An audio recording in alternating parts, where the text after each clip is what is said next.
Chapter 1207. Lang's heart pounded as he pondered over Tan Xiu's words. He had studied before, and at the age of 17 this year, he had learned all the subjects from elementary school to high school in only 5 years.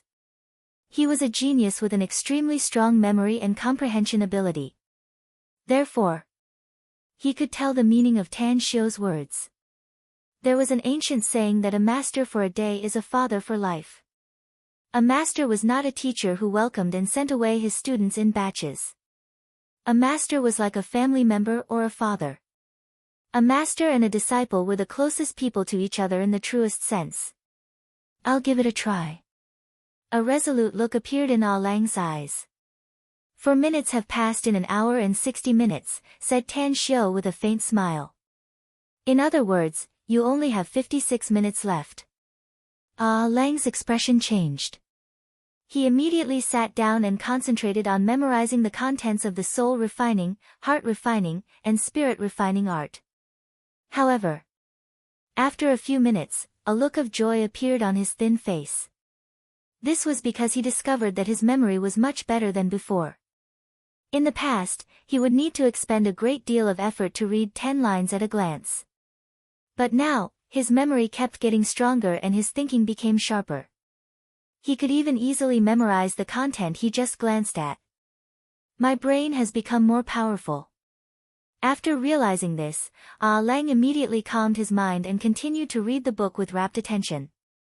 40 minutes later, Lang finished reading the last word of the book and recited the entire content of the cultivation art in his mind. He found that he couldn't remember some parts clearly, so he flipped through it again and closed the book, saying, "I've finished reading it." "You've memorized it?" asked Tan Xiu. "I can recite the entire content now." Lang nodded. A smile appeared on Tan Xiu's face. He turned around and walked to the only broken chair in the room and sat down. Then, he shook his head and said, "No need. I've been here for a long time and I've transformed your body, so I'm very thirsty now. I'll get you some tea." Lang turned around and walked a few steps. Suddenly, he came to a halt and a look of ecstasy flashed in his eyes. He quickly poured a cup of tea and ran to Tan Xiu. He directly knelt on the ground and raised the cup with both hands. "Please have some tea, master." Tan Xiu took the teacup but was not in a hurry to drink the tea. Instead, he said with a smile, "It seems that there is still a little to go before the formal apprenticeship ceremony." Lang kowtowed 3 times and then raised his head to look at Tan Xiu. Tan Xiu nodded in satisfaction and drank the hot tea in his cup with a smile. He then helped him up from the ground and asked, "What's your surname?" "I don't have a surname." Lang shook his head. "Neither me nor my 3 older brothers have a surname." Tan Xiu asked, "I have heard a little about you.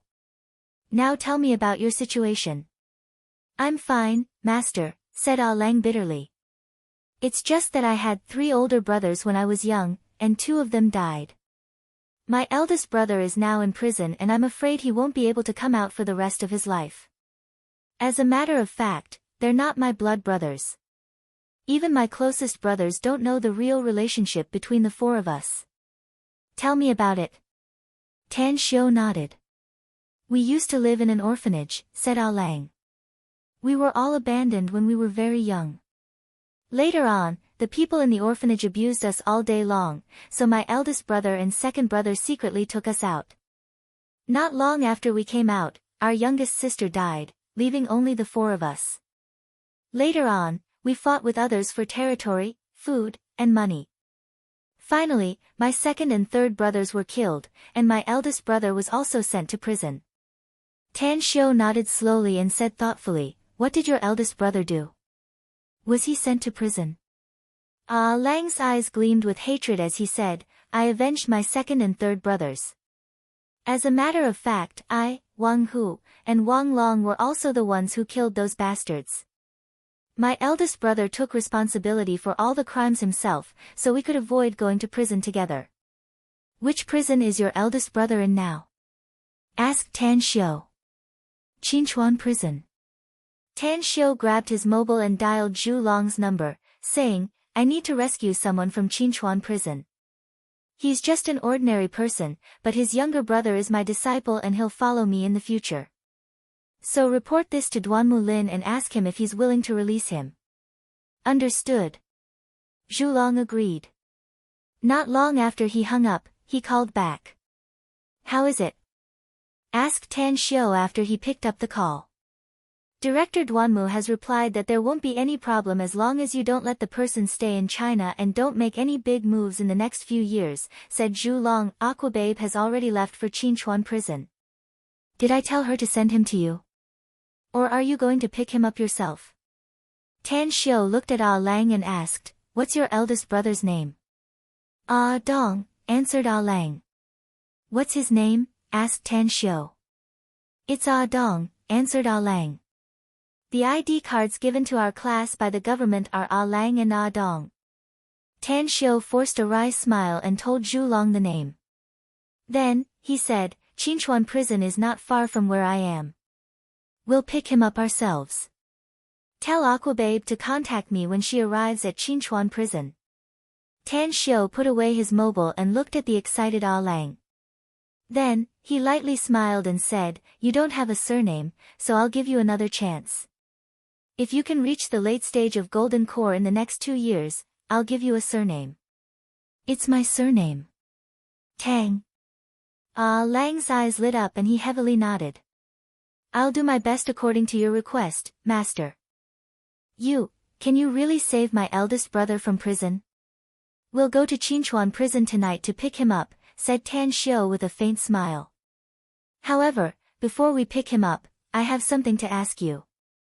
Do you want to ask about my brothers, Master? Asked Ah Lang. It's really easy to talk to you. Tan Xiu chuckled. Smart people are really likable. That's right, I just want to ask them. Since you've chosen to go with me, what about them? Do you want me to take them with me? Or do you want them to stay? Of course, I'll give each of them a sum of money if they stay. It's not a huge amount, but it's enough for them to live for more than a decade. I still want them to go with me if I can take them with me, Master, said Ah Lang. Because they'll be very sad if I leave with you myself. Tan Xiu nodded and said, if that's the case, then take them with you. But before that, you need to ask their opinion and whether they want to go with you or not. All right. Outside the house. Wang Hu and Wang Long anxiously stood outside the door, their eyes constantly peering through the gap of the door. Although they couldn't see anything, they hoped to hear the voices inside. What's going on, brother? Did Divine Dr. Tang treat Ah Lang or not? Asked Wang Long anxiously. You ask me. Who am I supposed to ask? Wang Hu angrily retorted. I don't know what's going on. I was inexplicably thrown out all of a sudden. No, that's not it. At that time, I was standing next to Ah Lang just a second ago, and then I was inexplicably pushed out of the house by a gust of wind in the next second. Wang Long didn't believe it, but he didn't say anything. He felt that his big brother must have lost his mind, else it was impossible for him to spout such nonsense. Wang Hu paced back and forth and said, what the hell is going on? We've tried to rush in many times, but we just can't get in. What the hell is this thing that keeps bouncing us back again and again? Creak. The door was pushed open and Ah Lang, who no longer looked tired, came out with a beaming smile. When his eyes fell on Wang Hu and Wang Long, he loudly said, Ah Hu, Ah Long, you two immediately contact all the brothers and tell them to gather here. Half an hour. Tell them to get there within half an hour. How are you feeling, Ah Lang? Wang Long rushed over and asked loudly. Wang Hu, on the other hand, looked at Ah Lang with a strange expression. He clearly saw the sickly Ah Lang spurting out a mouthful of blood in front of him. How could he be fine in such a short period of time? Could it be that Divine Dr. Tang really has some miraculous medicine? Could it be that he can directly cure Ah Lang's illness? What happened, Ah Lang? Ah Lang spread his arms and clenched his fists as he loudly said, I'm fine now. I'm completely cured. Tell all the brothers to come here quickly. All right. Ah Hu looked ecstatic and immediately took out his mobile phone to dial a number. Tan Xiu stepped out of the room and looked at the smiling faces of the three youths. He secretly sighed inwardly. He was also a young man once, but he didn't have any sworn brothers who could go through life and death with him. Even in the immortal world, he was surrounded by a bunch of hedonistic sons of rich parents who committed all sorts of crimes and stirred up trouble every day. In times of danger, they vividly displayed the essence of the saying, everyone goes their own ways in the face of a disaster. Perhaps, those few in the Su family village can be considered my childhood brothers? But they're just, maybe. Tan Xiu forced a wry smile inwardly. In less than half an hour, more than 200 youths had arrived. From this point of view, Tan Xiu could see that Ah Lang's little brothers were really good. Seeing them cry, seeing them laugh, and seeing a group of people constantly thanking him, his heart, which had been sealed up for a long time, finally cracked open. He finally let go of the layer of airtight defense between his brothers and friends. Night fell. The 228 boys and girls, including Ah Lang, all gathered in the courtyard and outside the courtyard. All of them looked at Tang Xiu with anticipation in their eyes. Through Ah Lang, he learned two things. The first was that someone wanted them. From now on, they no longer had to run around for a living and no longer had to risk their lives for money. The second was that their big brother, Ah Dong, who was in prison, was rescued by this benefactor and would soon follow him to welcome his big brother. Chapter 1208. Qinchuan Prison. It was the largest prison in the entire western region. Almost all the mortals there were convicted felons, and there were nearly 10,000 of them. Here, Oxhead and Horseface were just small fries, while the Devil Incarnate was considered a heavyweight. Some of the prisoners on death row who were temporarily detained or those who were sentenced to death with a reprieve were simply lawless. In the depths of the prison, there were more than a dozen prisoners in the reinforced concrete cell, each of whom was a felon with a sentence of more than 20 years. 2 of them were even sentenced to death with a reprieve of 2 years. To put it bluntly, this kind of suspended death sentence was actually not a death sentence. As long as one behaved well, they would almost be sentenced to life imprisonment. Of course, if one's performance was outstanding, their sentence might even be commuted to imprisonment, and one day they might be able to step out of this prison. Clang! The cell door was opened and 2 prison guards appeared at the door. The middle-aged prison guard in front had a strange expression on his face. He glanced inside and said in a deep voice, Ah Dong, pack your things and get ready to leave the prison. Inside, the dozen prisoners were collectively petrified. Even Ah Dong himself was stunned. His eyes blinked and his head was full of fog. What he committed was a capital crime. If it weren't for his young age, he would have been shot to death. Even if he behaved well after he came in, he still fought a few times, so his sentence was commuted to life imprisonment. He knew very well that unless the state had a large-scale amnesty program that could reduce some of his sentence, he would never be able to go out in this life. Finally, a bearded middle-aged man in the cell with a naked upper body asked, "Did you make a mistake?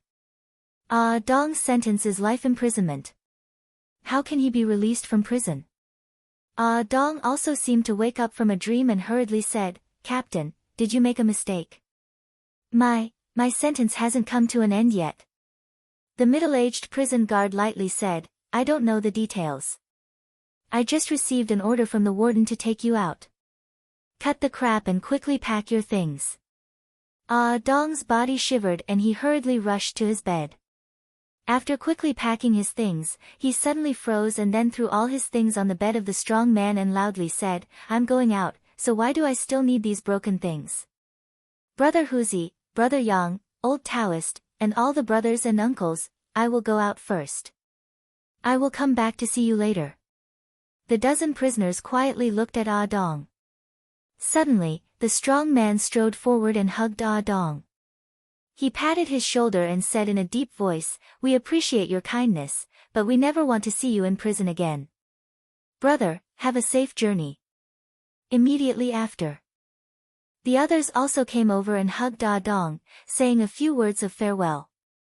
After a while, Ah Dong stood at the cell's door with a complicated expression on his face and said word by word, "Since big brothers and uncles don't want to see me in prison, then I won't come. But I, Ah Dong, promise that as long as I'm alive outside, I'll keep sending money and goods to you so that you can enjoy life inside." Finished. He wiped away the trace of tears at the corner of his eyes and resolutely turned around to walk outside. After passing through a long corridor and turning a dozen or so passageways, when he passed by the square, he saw a woman with her hands behind her back. She was not tall, but she had an elegant appearance. Why is there a woman in the men's prison? And it's a woman who isn't wearing a police uniform? Ah Dong thought to himself thoughtfully. He had been in prison for some years and was now 21 years old. He was no longer a hot-headed youth who only knew how to fight bravely and fiercely. He had learned a lot of things inside, so he felt that the woman's appearance was very unusual. It was just as unusual as when he was suddenly released. What puzzled him was that the woman standing in the square unexpectedly walked slowly in the same direction as him. When he came to the prison's gate, the woman had already circled here. "Who are you?" Ah Dong realized that the reason he could get out of prison now was probably related to the woman in front of him. Aquababe lightly glanced at him and said, "You don't need to know who I am. You're not qualified to know who I am right now. My mission is to come here and take you out of prison. As for your files, they've all been erased. You will no longer exist in this prison or in the entire country. Let's go. Someone is waiting for you outside." "Someone is waiting for me outside?" Ah Dong looked at the big iron gate. When the two prison guards opened the gate, Ah Dong nearly ran out. But when he saw the scene outside, he felt as though he was struck by lightning and stood there in a daze. He saw more than 200 youths standing on the spacious and straight road outside the gate, and the one at the front was his younger brother, who had no blood relation with him. "Brother!" Ah Lang staggered a few steps and heavily knelt on the ground 7 or 8 meters away from Ah Dong, calling out in a trembling voice. "Brother!" More than 200 youths shouted in unison and deafening voices. More than a dozen youths at the front burst into tears and also knelt on the ground with Ah Lang. Ah Dong couldn't help but burst into tears. He dashed to Ah Lang's front and also knelt on the ground. He directly hugged Ah Lang and sobbed, "I missed you very much, brother. I was very worried about you." Ah Lang wiped his tears and desperately shook his head. "I'm fine, brother. I'm really fine. I couldn't come here to see you for half a year due to some accidents. But now you're finally out of this place. We brothers will never be separated again. We'll never be separated again." Ah Dong firmly nodded and hugged Ah Lang with more strength. Behind them, more than a dozen youths staggered and rushed over. They surrounded Ah Dong and Ah Lang and hugged their brothers with their small palms. Eventually, more than a dozen of them hugged each other, creating a heart-wrenching scene. Finally, Ah Lang wiped the tears on his face and pulled Ah Dong to stand up. Then, he said, "Brother, it's all because of my master that I'm able to rescue you from prison. I'll take you to see him." "Your master?" Ah Dong's heart trembled. He realized that his younger brother's master must be a great figure in Huaxia. Otherwise, he wouldn't have been able to rescue him from the prison so easily even though he was already sentenced to a heavy sentence. After a while, the two brothers came to Tan Xiu. Ah Lang pulled Ah Dong to kneel down and kowtowed 3 times to Tan Xiu. Then, he crawled up and said, "This is my master, brother. He cured me of my illness and made me healthy again. Now that I've rescued you, we'll follow my master from now on." Ah Dong looked at Tan Xiu's young face and hesitated for a moment before saying, "Big brother, my life is yours from now on. I'm Ah Lang's master, yet you call me big brother." Tan Xiu let out a strange smile. "Your seniority is much lower than mine." Ah Dong stared blankly and awkwardly said, "Then I'll also call you master." Tan Xiu shook his head and said, "I'm very strict when it comes to accepting disciples. I won't accept you as my disciple unless you have a certain aspect that makes me pay attention to you. From now on, you can call me boss just like the others.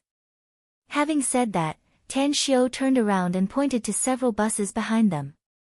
Then, he lightly said, Lang needs to go with me to do something. All of you get on those buses and the driver will take you to Jingmen Island's everlasting feast hall. You'll stay there for the time being. Someone will take care of your daily life and help you with your studies. I want to be with Lang, said Dong hurriedly. You can't stay together for the time being because you're no longer worthy to be with Lang, said Tan Xiu lightly. Do keep in mind that you must undergo training if you want to be with him. Only outstanding people are qualified to be with Lang because he's my disciple, Tan Xiu. What kind of training are we going to undergo? Asked Dong hurriedly. You won't understand even if I tell you now, said Tan Xiu lightly. Don't ask and don't talk. Get on the bus and go to Jingmen Island. I'm sure you'll see Lang soon if you work hard. Lang didn't know what arrangement Tan Xiu had for him. But since the man could cure him and rescue his big brother from prison, Lang wouldn't go against Tan Xiu's order. He nodded to Dong and said, Big brother, just listen to my master. He's a good man and will never harm us. I'm looking forward to the day we meet again. Dong nodded without a word and said, We'll try our best, boss. Tang Xiu waved his hand and watched as more than 200 youths boarded several cars. He then smiled at Aquababe who came over and said, Thanks a lot for your help this time. Aquababe shook her head and suddenly asked, What if I also want to be like them and receive your so-called training? Can I? Tan Xiu stared blankly for a moment and was at a loss whether he had to cry or laugh. Are you kidding me, Aquababe? You're a dignified ability user. What's the point of training with a group of kids? I want to cultivate. I want to become a cultivator, said Aquababe seriously. The smile on Tan Xiu's face disappeared and he frowned. You're a member of the Special Abilities Bureau, an ability user. If you choose to follow me, it'll be tantamount to me poaching Duan Mulin. I naturally have a way to get out of the Special Abilities Bureau as long as you promise me, Tan Xiu, said Aquababe. Tan Xiu gave it a thought and shook his head. I can't promise you for the time being, I'm sorry. Aquababe looked disappointed and hesitantly asked, Can you give me a reason? You're a member of the Special Abilities Bureau, which means you're also a Chinese, said Tan Xiu. I can't trust you for the time being, and I don't want my Tang sect to have someone from the state. You should be able to understand that, right? Aquababe was silent for a while before she nodded and said, I understand. But time reveals a man's heart. I hope I can prove with facts that I really want to cultivate and become stronger. I'm not a spy and I won't become a traitor. It's the last 2 days of the month. Quiet night has been breaking out this month, so I'll grab your monthly votes to support you _. Chapter 1209. On the wide highway, the black Mercedes-Benz SUV was like a wild horse out of control, speeding forward crazily. Tan Xiu, who was driving, wore a smile on his face while glancing at Lang in the back passenger seat from time to time. He had been driving for more than 10 hours since he left Qinchuan prison. During these hours, Tan Xiu gave Lang a total of 6 books, all of which were related to cultivation, but none of them were cultivation techniques. 6 books. Lang had finished reading all of them in 10 hours and could recite them all. Even though his mind was now clear and his memory had been enhanced, he still felt a bit overwhelmed. Huff! After Lang closed the book in his hand, he secretly exhaled and turned to Tan Xiu, saying, I've finished reading and memorized all of them, master. Just like the previous 5 books, there are many parts that I don't understand. Ask away. Tan Xiu said with a smile. Lang closed his eyes and summarized it inwardly. Then, he began to ask about the contents of the books that he couldn't understand.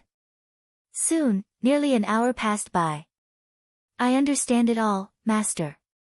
A bright smile appeared on Lang's thin face. He looked a bit tired, but he still felt very satisfied. Take a nap, then. Tan Xiu said. We still have a long way to go, so you can continue studying after you've had a good rest. All right. Lang was indeed very tired. He closed his eyes and fell asleep shortly after. A few hours later, Tan Xiu passed by a city and directly got off the highway. He found a bookstore in the city through the GPS. After parking the car outside, he went inside and bought a lot of books, most of which were about the art of war and Taoist canon. Then, he resumed his journey. While Tang Xiu was resting in the service area thousands of miles away, Lang, who had been sleeping for nearly 10 hours, woke up from his deep sleep. Where are we now, master? Up ahead is Shaanxi province's provincial capital, Anxi City. It's more than 4,000 kilometers away, yet we're only halfway there, said Tan Xiu with a smile. You didn't rest all the way, asked Lang in surprise. Tan Xiu smiled faintly and said, for me, it's not a problem even if I don't eat, drink, or sleep for 10 days or half a month. Lang wore a look of worship and said, I really want to see how powerful you are, master. You really want to see it? Tan Xiu asked with a smile. Of course. Lang nodded and said, I already know what cultivation is all about. I also know the cultivation realms and how powerful the cultivators in each realm are. But that knowledge is all from books. I haven't seen it with my own eyes, so I'm not sure. Tan Xiu smiled, restarted the car, and quickly drove on the highway. After driving for a few minutes, Tan Xiu found that there were no cars in front or behind them. Only then did he smile and said, watch carefully. In an instant, Tan Xiu kept sending out hand seals. He was still in the off-road vehicle, but the vehicle shot forward like an arrow. Its speed was unbelievably fast. Lang, who was sitting in the passenger seat, could only feel the scenery on both sides passing by, and he couldn't even see what was on either side. A horrified look appeared on Lang's face. When his eyes fell on the dashboard, he immediately asked, what's going on, master? Why was the speed displayed on the dashboard 0? Is it because it's too fast that it's off the charts? Off the charts? Tan Xiu was somewhat at a loss whether he had to cry or laugh. He snappily said, if a car can be driven to the limit, then that's a goddamn thing. I used a magic spell to make the off-road vehicle fly up and move forward while maintaining a distance of a few centimeters from the ground. Lang stared blankly for a while before he revealed a worshipful expression and said, you're really amazing, master. The corners of Tan Xiu's lips curled up as he smiled, you haven't seen the real deal. His voice fell. A surging aura erupted from Tan Xiu's body. Almost in an instant, the car and the two people inside had already appeared more than 10 kilometers away. When the tires landed on the ground again, the car's speed dropped rapidly and finally maintained a speed of 120 kilometers per hour. Lang shook his head dizzily. When he saw the scenery outside again, his lips trembled a few times and he asked, Master, can I be as powerful as you if I practice hard in the future? You'll definitely be 1,000 times or even 10,000 times more powerful than me if you practice hard, said Tan Xiu. At that time, you'll be able to control an aircraft carrier and fly in the universe, let alone a car. Alright, there are some books in the back seat. It's time for you to read them. Along the way, Tan Xiu didn't rush to go back. His cell phone rang several times, all of which were from Duan Mulin, but he didn't answer it. He didn't want to be the enemy of the country, but he also didn't want to be watched. His action was actually a silent protest to Duan Mulin. If he hadn't withdrawn the intelligence personnel stationed in the periphery of Longquan Mountain, he would have refused to see Duan Mulin and directly shelved his previous plan. Finally, just as Tan Xiu's car returned to Shanghai, he received a call from Qin Shaohua and learned from him that all the intelligence personnel of the country had been evacuated. At the Everlasting Feast Hall. When Tan Xiu arrived, he found that although the Everlasting Feast Hall was still operating as usual, there were some suspicious people around. These people faintly exuded a fierce aura, indicating that they were very powerful experts. At the very least, each of them was no less powerful than a martial arts grandmaster. You finally showed up, kid. Duan Mulin's figure appeared outside the restaurant's entrance and looked at Tan Xiu, who just got off the car. Tan Xiu let out a faint smile and said to Lang, who just got off the front seat, "Go inside and find a place to eat. We'll talk about something." "All right." Lang complied and ran into the gate. Tan Xiu shifted to Duan Mulin and lightly said, "Senior Duanmu, why bother looking for me since you don't trust me? I don't think it's necessary to carry out the plan we talked about before." "Are you done yet?" Duan Mulin helplessly said. "I've withdrawn all the intelligence personnel in Longquan Mountain and even helped you get a man out of Qinchuan prison. Isn't that enough to compensate you? Also, my men have sent all the criminals who often block the road and rob people to prison. I'm afraid it won't be easy for them to come out in this lifetime." Tan Xiu's expression eased a bit and he rolled his eyes. "Cut the crap. Have they come?" "Yeah, they're waiting for you." Duan Mulin nodded. "Let's go." Tan Xiu followed Duan Mulin into the everlasting feast hall. 4 hours later, he left with Lang, who had eaten and drunk to his heart's content and had been reading for hours. It was a negotiation. Tan Xiu gave up the control of the base because an old man reminded him that it was meaningless for him to work hard to control the overall situation. He would leave sooner or later. Those high-tech products, interstellar fleets, and space troopers were bound to become the state's machines. Base address, Taklamakan Desert. Main controller, Duan Mulin.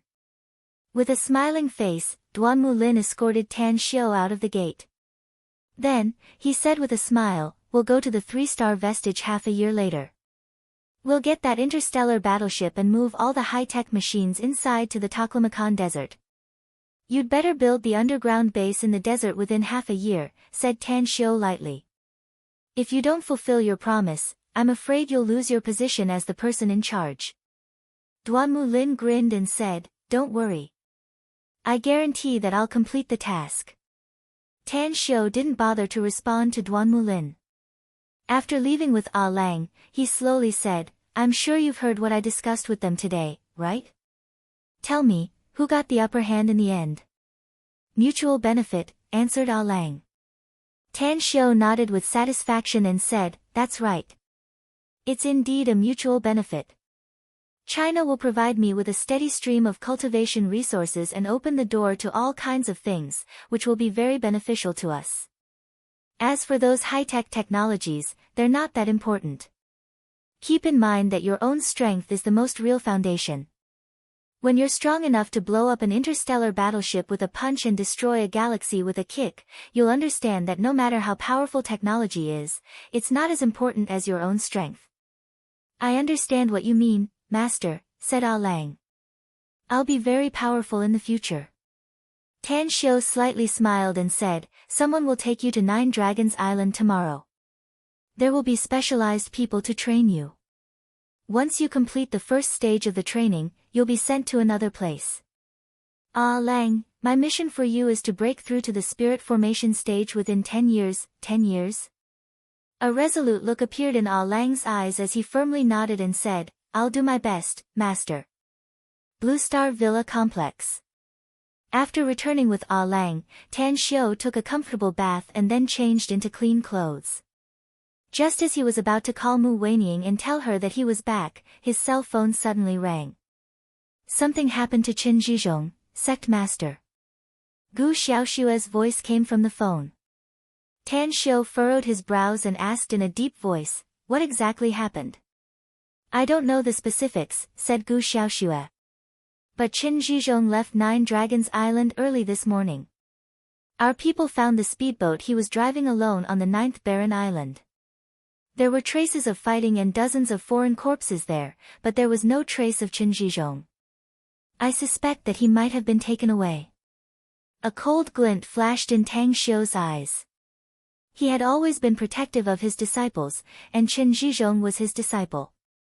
But now, he was taken away from the 9th deserted island.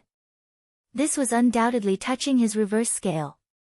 Also, Qin Zhizhong should be perfectly aware that no one could take him away as long as he stayed on the 9th barren island.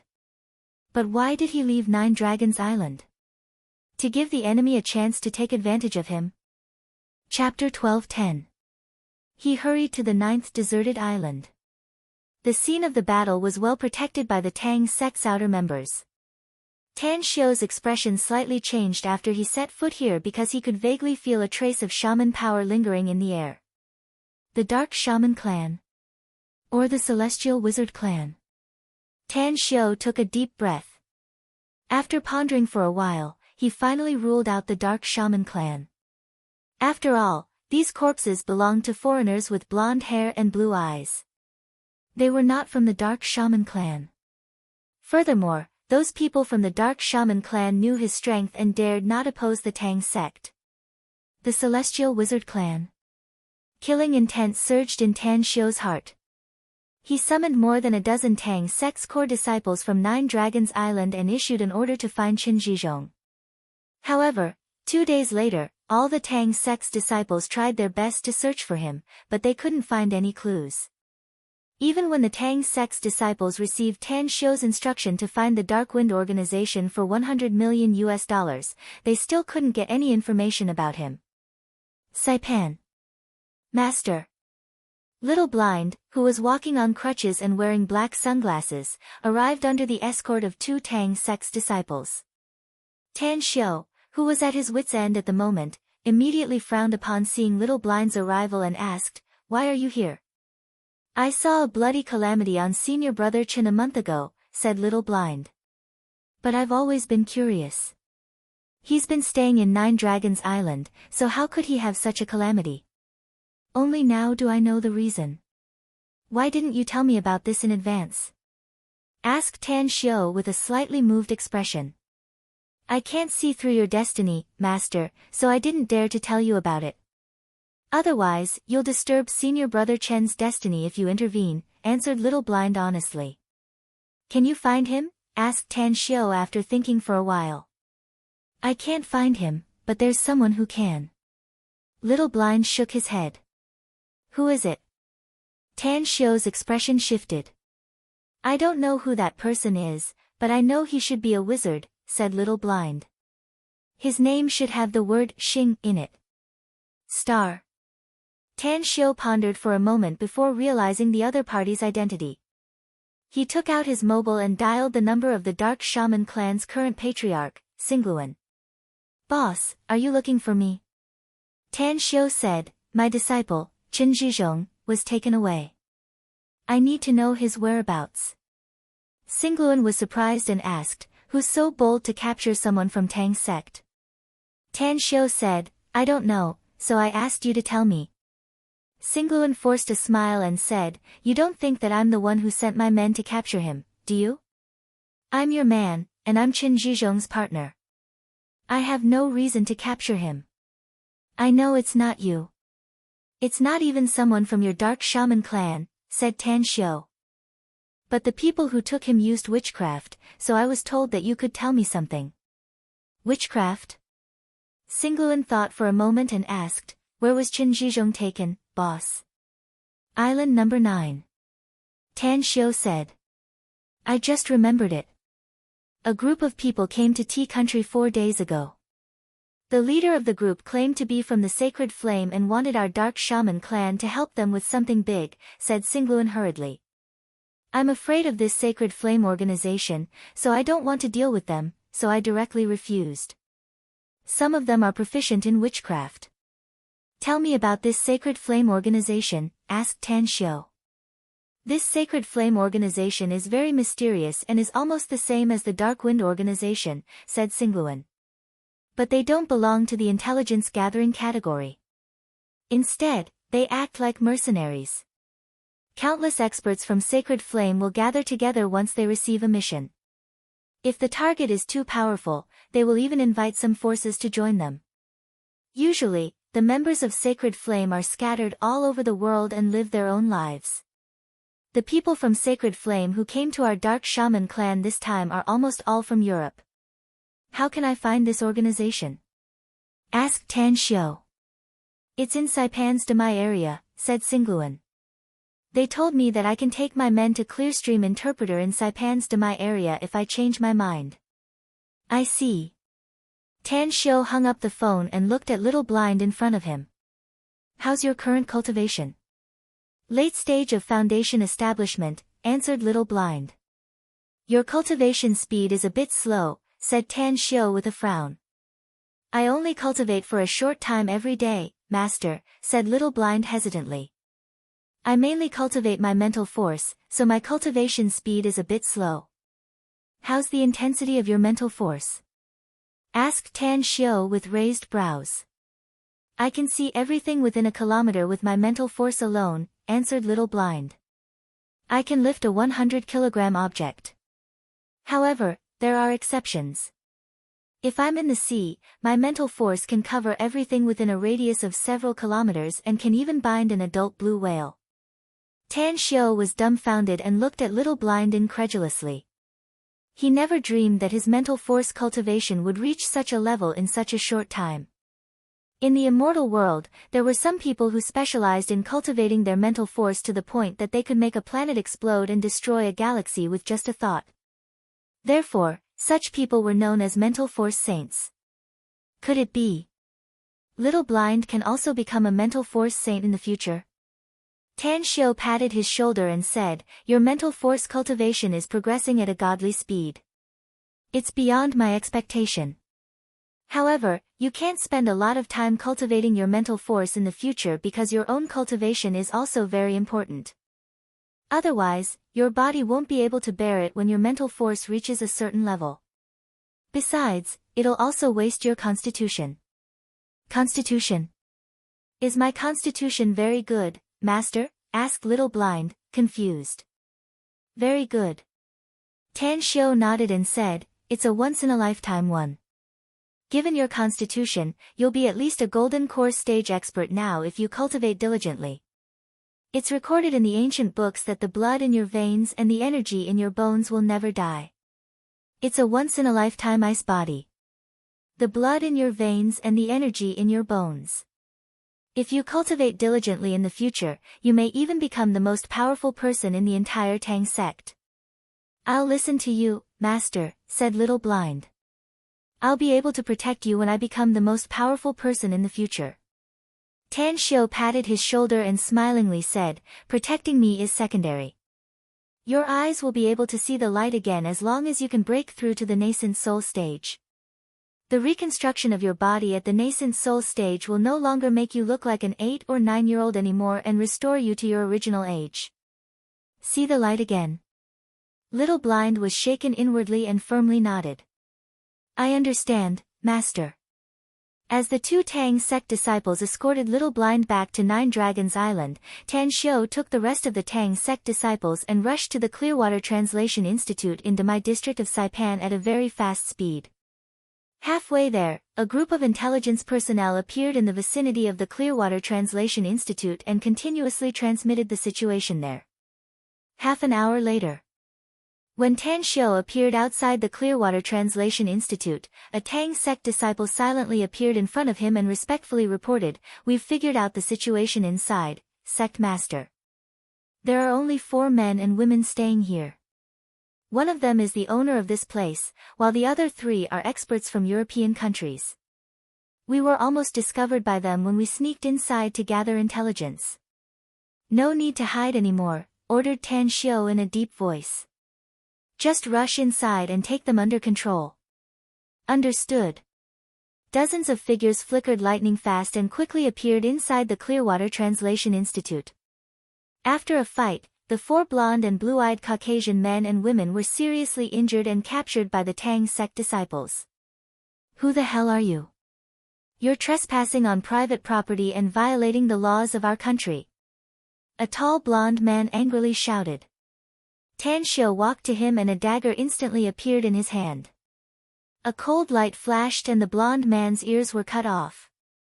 Amidst the man's heart-wrenching screams, Tan Shio coldly asked, where's Chen Zhizhong? The big man's expression changed and he immediately shook his head. I don't know what you're talking about.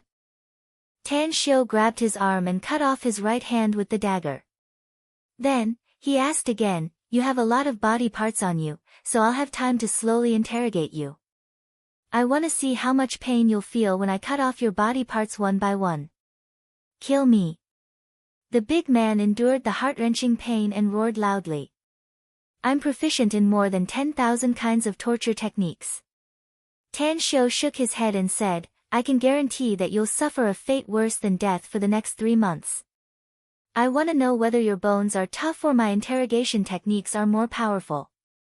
Bim, Tang Shou suddenly punched the big man's cheek. As his teeth were smashed, Tang Shou punched him several times in a row and knocked all his teeth out.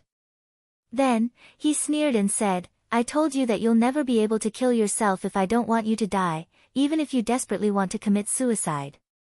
I'll tell you. The only female among the 4 shouted loudly with fear in her eyes. Tan Shou let out a faint smile and instantly cut off the big man's head with the dagger. Then, he walked to the front of the beautiful woman and said, You'll be very miserable if I'm not satisfied with your answer, 10,000 times worse than him. That's right, I forgot to tell you that I also know some witchcraft arts. Even the dark shaman clansmen and the patriarch of the clan are my subordinates. Therefore, many of my interrogation techniques are targeted at those who practice witchcraft arts.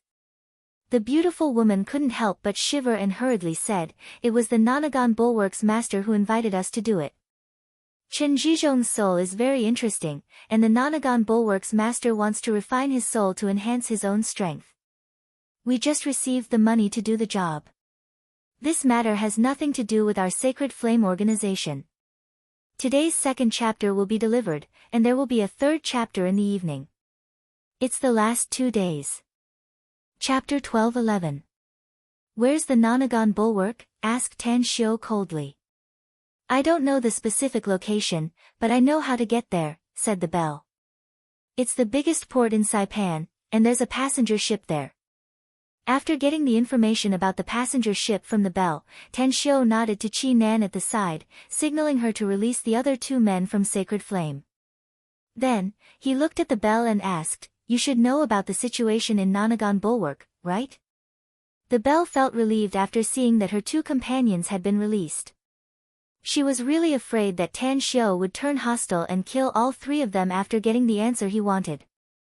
Therefore, she didn't want to be in a gloomy mood and explained, Nanagon Bulwark is located in the Pacific Ocean. It has a total of 9 islands with 9 villages on it. It's called the Nanagon Bulwark because the 9 islands are very close to each other. Who are the people living in the Nanagon Bulwark? Asked Tan Shou again. Pirates, answered the bell. Pirates? Tan Shou furrowed his brows. He didn't expect that the answer would be this, so he asked again, Your Sacred Flames people actually accepted the pirates' commission? That's really interesting. Our Sacred Flames motto is that we'll work for whoever pays us, regardless of the identity of the employer, said the bell. How many people does your Sacred Flame have? Asked Tan Shou. What about their strength? The bell looked a bit proud as she said, Our Sacred Flame's strength is beyond the imagination of countless people. We have a total of 9 Sacred Flame orders, and the first one is the simplest mission. When the strongest 9 Sacred Flame orders are issued, all the members of the Sacred Flame organization will appear to complete the mission together. A strange expression appeared on Tan Shou's face as he asked, I need to know the price. The Nanagon Bulwark paid $100 million this time, which corresponds to the 5 Sacred Flame orders of our Sacred Flame organization, said the bell. The lowest price for a Sacred Fire insignia is only $100,000. The highest price for 9 Sacred Fire insignia is $10 billion. Tan Shou was secretly shocked. He didn't expect that the Sacred Flame organization, which he had just heard of, would cost $10 billion to obtain the highest level of the Sacred Flame order. Were they worth that much money? The gorgeous woman looked at the contemplative Tan Shou and suddenly said, Sir, I can tell you some more things. Ever since the establishment of our Sacred Flame organization, we've activated 9 Sacred Flame orders twice. The first time was during the Crusades. Back then, our Sacred Flame organization played a huge role. Otherwise, the entire army of cultivators on the crusade would have been annihilated. The second time was 36 years ago. At that time, the Black Flag Camp, which was in the limelight at its peak, was uprooted by us. In total, we eliminated 14,600 people from the Black Flag Camp. The Crusades. Black Flag Camp. Tan Xiu knew about these two major events, but he hadn't expected the Sacred Flame organization to be involved in both of them. Especially the second incident, which was actually done by the Sacred Flame organization. Suddenly, a wonderful idea arose in his mind.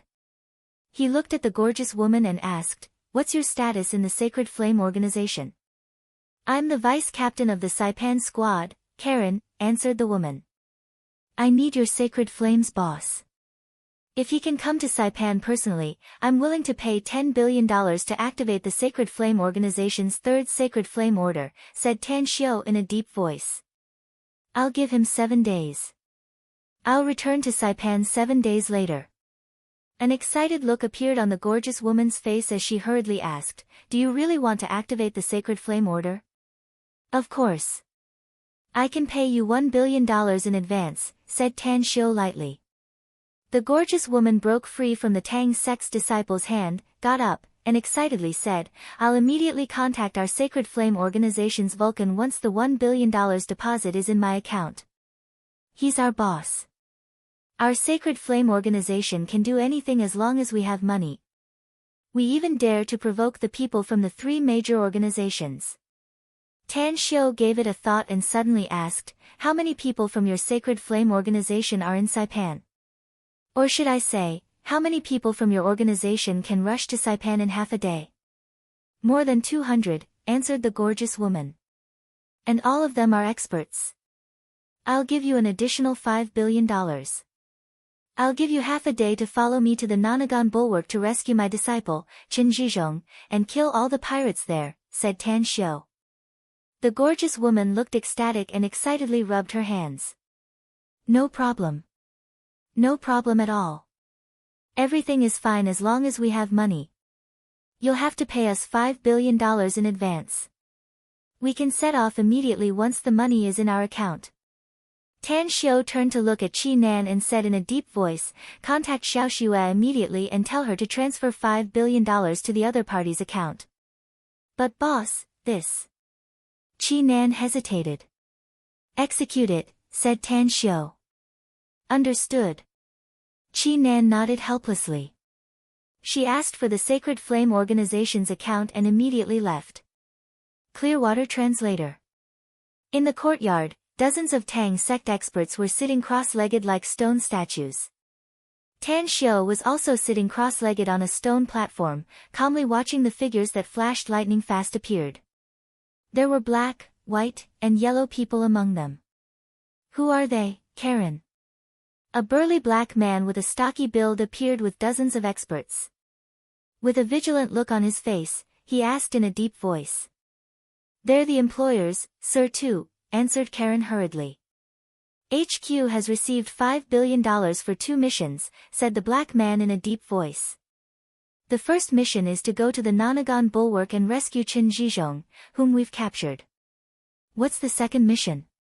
"I don't know about the second mission yet." Karen shook her head and said, "But the other party has given us a deposit and wants us to open the 9 Sacred Flame tokens. Sir Tu, you're well aware that we must go all out as long as we open the 9 Sacred Flame tokens no matter what their request is." The black man's expression changed and he observed the Tang sect disciples sitting cross-legged in the courtyard again. His eyes then fell on Tan Xiu and he cupped his fists, saying, "Are you the employer, sir?" Tan Xiu floated up and instantly appeared in front of the black man. He then nodded and said, "That's right. I am.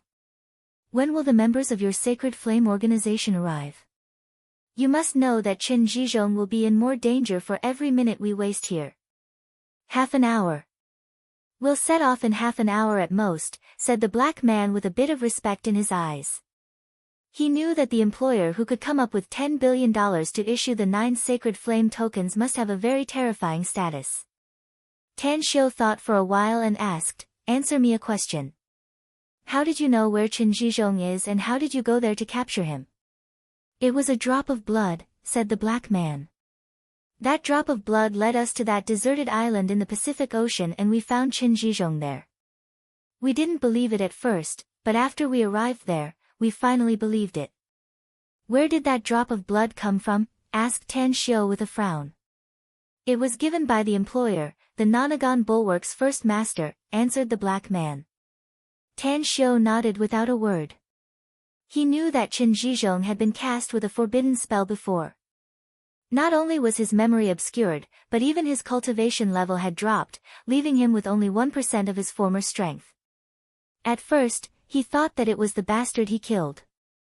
But now, it seemed that there was more to it than meets the eye. Half an hour later, more than 200 experts of the Sacred Flame organization had arrived. Tan Xiu secretly observed them and found that their overall strength was not strong. The strongest among them was probably only comparable to a Golden Core stage expert.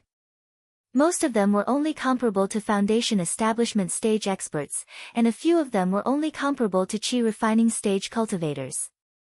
At the port, a luxurious passenger ship was anchored on the shore, and a group of strong men was transporting goods to the ship. Many of them were dressed as tourists and were slowly boarding the ship. Control them. Under Tan Xiu's order, the experts of the Sacred Flame organization and the Tang sect rushed toward the luxurious passenger ship. Around the luxurious passenger ship, numerous lightning-fast silhouettes emerged from the water and soundlessly boarded the ship, disappearing into the cabin. It was chaos. Half an hour later, all the tourists who boarded the ship were gathered on the deck. Most of the Nonagon Bulwark pirates on the ship were killed, while the rest were tied up and thrown into a hall inside the ship. These tourists are actually traveling on a pirate ship? Tan Xiu looked at the hundreds of tourists with a strange expression. He couldn't help but ask after seeing their shivering and fearful faces. I just inquired about it. It's a local tour company in Saipan. I suspect that the tour company is in cahoots with the pirates of the Nonagon Bulwark, said Qi Nan. Tan Xiu couldn't help laughing and said, I'm starting to admire this pirate leader of the Nonagon Bulwark now. To think that he can openly kidnap tourists under disguise. I'm afraid that the fate awaiting these tourists will be very miserable once they are brought to the Nonagon Bulwark. That's a very powerful means, said Qi Nan. Yeah, it's very powerful. Tan Xiu nodded. Quickly, the captain of the passenger ship was brought to Tan Xiu. After he was forced to kneel, he glared at Tan Xiu with murderous eyes and shouted, You dare to offend us, Nonagon Bulwark people? Your death has come. Our Nonagon Bulwark may be a pirate lair, but our strength is beyond your imagination. Those people from the Nonagon Bulwark are indeed very powerful, boss, said Qi Nan. More than a dozen of them are cultivators. They may not be very powerful, but they are all peripheral members. Their real core members rarely leave the Nonagon Bulwark. Tang Xiu sneered, Only powerful people are worth my money, else I'll just be a sucker. Chapter 12:12. The luxurious passenger ship braved the wind and waves as it quickly sailed through the boundless sea. The four pirates in the cockpit were trembling with fear as they squatted in the corner under the custody of two Tang sect disciples. Most of the Tang sect's disciples knew how to operate a ship, so several of them easily set the course for them. All the tables and chairs in the huge entertainment hall were moved to the four corners, with hundreds of tourists sitting on the floor. More than 200 members of Sacred Flame were keeping an eye on them. All of their communication devices were searched and placed together. Standing in the corridor on the second floor, Tan Xiu looked at the hundreds of tourists and lightly said, You don't need to worry or be afraid. I can tell you responsibly that the original crew of this liner, including the attendants on board, are all pirates. Even the travel agency that introduced you to this liner is secretly colluding with the pirates. If it weren't for us, it wouldn't have taken you long to be taken to the pirates' lair. What awaits you at that time is a miserable and dark life without any daylight. You're lying. A strong and dark-skinned man stood up. Although he was very afraid of the members of Sacred Flame who were glaring at him like tigers watching their prey, he suppressed his fear and raised his neck to say, I'm a tour guide from the travel agency. I've been working here for 4 months. Thousands of tourists have taken this liner to travel to the surrounding islands. They even said that they had a great time after they came back. Are you sure they have returned to Saipan? Asked Tan Xiu with raised brows. The man hesitated for a moment and said, of course they haven't returned to Saipan. This liner will stop at Cerulean Island and its destination is Cerulean Island. If you want to go back to Saipan, you'll need to take another liner. Have you seen any tourists returning to Saipan during the 4 months you've been working in the travel agency? Asked Tan Xiu. The man hesitated for a moment and then said, I haven't seen any of them, but they have left a lot of comments in the comments section of the travel agency, and almost all of them are favorable. We've put away your mobile phones. Do you think it'll be a problem if we use your phones to leave comments in the comments section? Asked Tan Xiu. The man was speechless. Tan Xiu asked again, since you are a tour guide, you should have followed this passenger ship out to sea, right? The man shook his head and said, I wasn't in charge of going out to sea in the past. This time, it's also because I had some conflicts with a colleague that our president asked me to come out and lead the team. It's also convenient for me to relax. If my guess is correct, the colleague who had a conflict with you should have a good relationship with your president, right? Tan Xiu sneered. How do you know? They are relatives, but only distant relatives, the man said hesitantly. Tan Xiu sneered, is it that hard to guess? Your president didn't let you come out to lead the team to relax. Instead, he wanted to push you onto the path of death. The man shook his head and said, I don't believe it. Tan Xiu turned to look at Qi Nan next to him and said, take him to find his mobile phone and let him call his president. All right. Qi Nan replied and took the man to find his mobile phone. Before the man made the call, Tan Xiu said, you only need to say one sentence to your president. Ask him why he lied to you. Then wait and see what he says. That's right, remember to turn on the loudspeaker and speak to the microphone. Let everyone listen to it. The man thought for a moment and immediately nodded to make the call. You are already at sea, right, Chao Hui? A man's voice came out of the phone. Why did you lie to me, President? The man asked aloud. After a dozen seconds of silence, the other party's cold voice came out, I really don't know how they do things. They started to act so early. Chao Hui, since you already know, then this big daddy doesn't need to hide it from you and coax you. Motherfucker, I made you work in the travel agency so that you could attract tourists for me. Your business is just so, but your ability to cause trouble is quite good. I've been wanting to kill you for a long time. Now that I've sent you to the ship, you can go to my hometown and enjoy yourself. Don't die too miserably. My brothers will let you enjoy yourself. Maybe your organs will be worth some money, ha ha ha. What do you mean? Chao Hui's complexion instantly turned as pale as paper as he angrily shouted. The hundreds of people in the cabin suddenly stirred up. They didn't speak, but those with a bit of brains realized that something was wrong. They didn't believe Tan Xiu's words before, but their minds began to waver after hearing the conversation between Chao Hui and the travel agency's president. The voice of the travel agency's president came out of the phone, what do you mean? Of course, I want to kill you and get some benefits. Our Nonagon Bulwark pirates, aside from robbing properties, also sell human beings and smuggle human organs. Don't worry, I'll inform our brothers on the island later to give you special care. When your organs are removed, I'll make you suffer more pain before you die. You bastard! Aren't you afraid of retribution? Chao Hui angrily shouted. Retribution? The travel agency's president let out a strange smile. Retribution? I've been doing it for several years, yet no retribution has fallen on me. What's more, we pirates are all desperados who put our lives on the line. Death is nothing to us. If there's retribution, feel free to greet me. But I can guarantee that you'll die faster than me. A lot faster. Ha ha ha.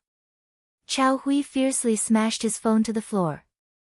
After smashing it into pieces, he turned to look at the tourists sitting on the floor with fear written all over their faces. Then, He bitterly said, to all the tourists I've received on this ship, Chao Hui, have never done anything insane in my life. But even though I don't know the truth this time, I still did something wrong. I apologize to you here. I can only apologize. Now you know that you've boarded a pirate ship, don't you? Tan Xiu lightly said. But you can rest assured that we've subdued all the pirates on this ship. The reason why we took you on this voyage was because we were afraid that some of you would inform us in advance. We'll naturally let you go after we annihilate those pirates. But before that, I hope you can cooperate with us and supervise each other. Don't let anyone secretly hide a mobile phone and call those pirates. We promise. Chao Hui loudly said, this. Sir, may I ask who you are? Are you from the government? That's right. We're from the government. Tan Xiu nodded. We received the order from the highest officer in Saipan to go to the Nanagan bulwark to annihilate the pirates. When the hundreds of tourists heard that, their hearts that were hanging in the air were finally relieved. It was precisely because of this that they began to supervise each other. Anyone who dared to secretly make a phone call would be discovered by the people around them. Suddenly, a thin youth in the crowd stood up and shouted, I want to go to the toilet. I have diarrhea. Take him. Tan Xiu coldly snorted. Immediately, 2 members of Sacred Flame who were the closest to him pounced on the youth like wolves and tigers and directly captured him. What are you doing? I just want to go to the toilet. Didn't you say that you represent the government? Why do you want to capture me? The youth angrily shouted. We've been sailing for more than 2 hours, yet you say you have diarrhea? Tan Xiu sneered. You should have been unable to stand it if you had diarrhea. That's why I can tell that you're a pirate, a bad guy lurking among the tourists. I'm not. Roared the youth as he struggled. Search him, ordered Tan Xiu. After a while, the 2 members of Sacred Flame found a pistol on the youth and a dagger on the leggings inside his trousers. The youth's face turned ashen after the murder weapon was found. He felt as though all his strength was sucked away in an instant.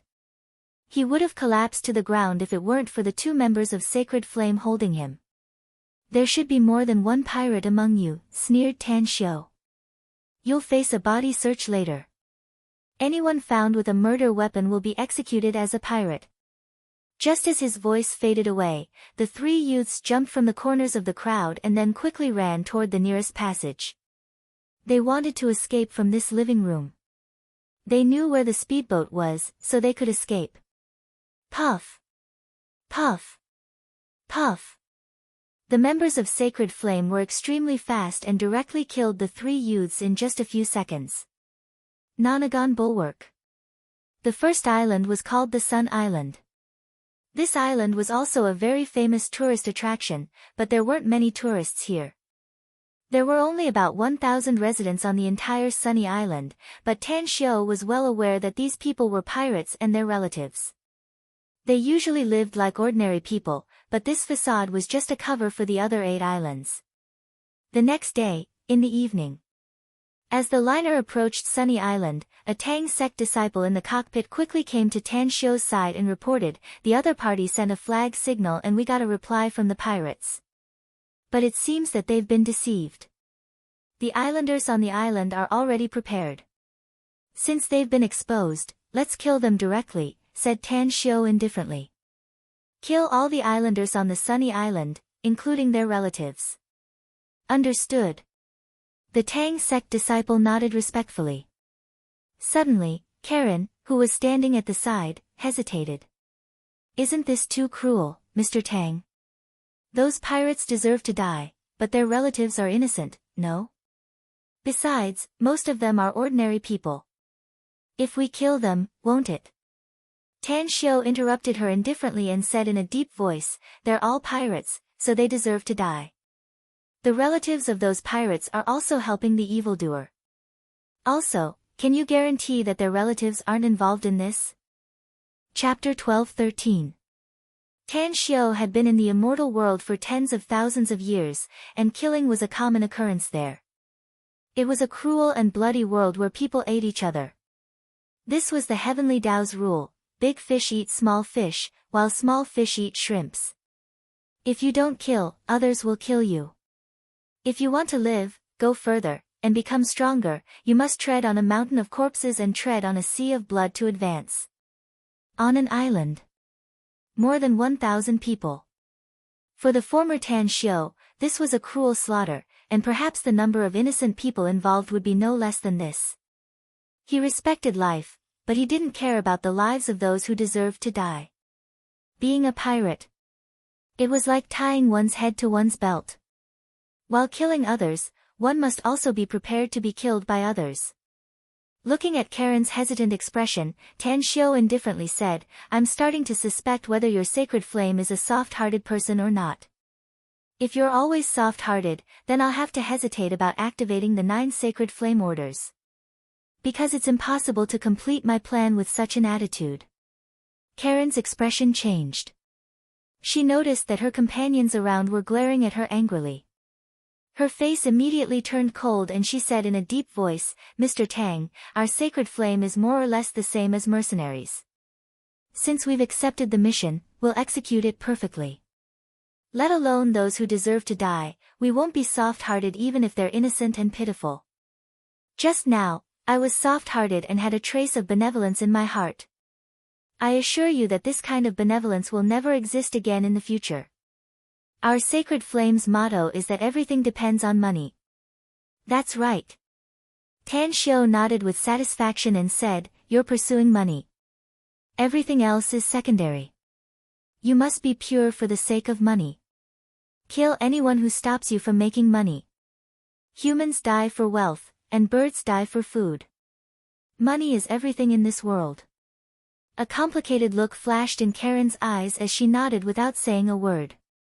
More than 200 members of Sacred Flame in the surroundings, on the other hand, wore fanatical looks and looked at Tang Xiu with incomparable reverence. Even the black man strode to Tan Xiu and excitedly said, "I really hope you can join us, Mr. Tang. Your ideology is exactly the same as the highest principle of our Sacred Flame. If you are willing to join us, I will personally speak to the Fire God and ask him to bestow upon you the position of a regional manager." The corners of Tan Xiu's mouth curled up as he asked with a faint smile, "Do you think I'm short of money?" The big black man's breathing stagnated and he immediately looked a bit embarrassed. However, he still braced himself and said, "I know you're very rich, Mr. Tang. You can even take out $10 billion for this mission. It can be said that you're the richest employer I've ever seen. However, no one would complain about having more money.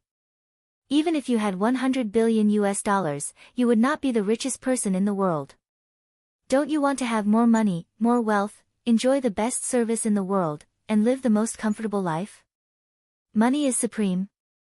Tan Xiu secretly sneered inwardly and disdainfully said, "Money may have a great effect in your eyes, but it's meaningless in my eyes.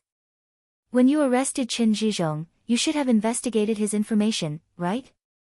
Do you think Chen Zhizhong is rich?"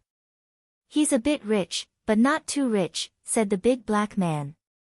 "According to our investigation, the wealth of his endless virtue pharmaceutical is about $5 billion. This amount of money is not even enough to activate the 9 Tao Sacred Flame Order." "Chen Zhizhong is my apprentice, one of my in-name apprentices," said Tan Xiu without being salty nor light. "My wealth is at least 100 times more than his. Do you think I can spend it all in my lifetime?" Hiss! When the black man heard this, he suddenly gasped in shock. More than 200 members of the Sacred Flame in the surroundings looked at Tan Xiu as though they had seen a ghost, as though they had just heard the most unbelievable thing in the world. Trillions in wealth? Who else could have trillions in wealth aside from those terrifying superfamilies? This Mr. Tang should be from China, but they had never heard of any super-rich people in China. "Money is indeed a good thing," continued Tan Xiu. "But money is just like dung in my eyes. What I'm pursuing is power.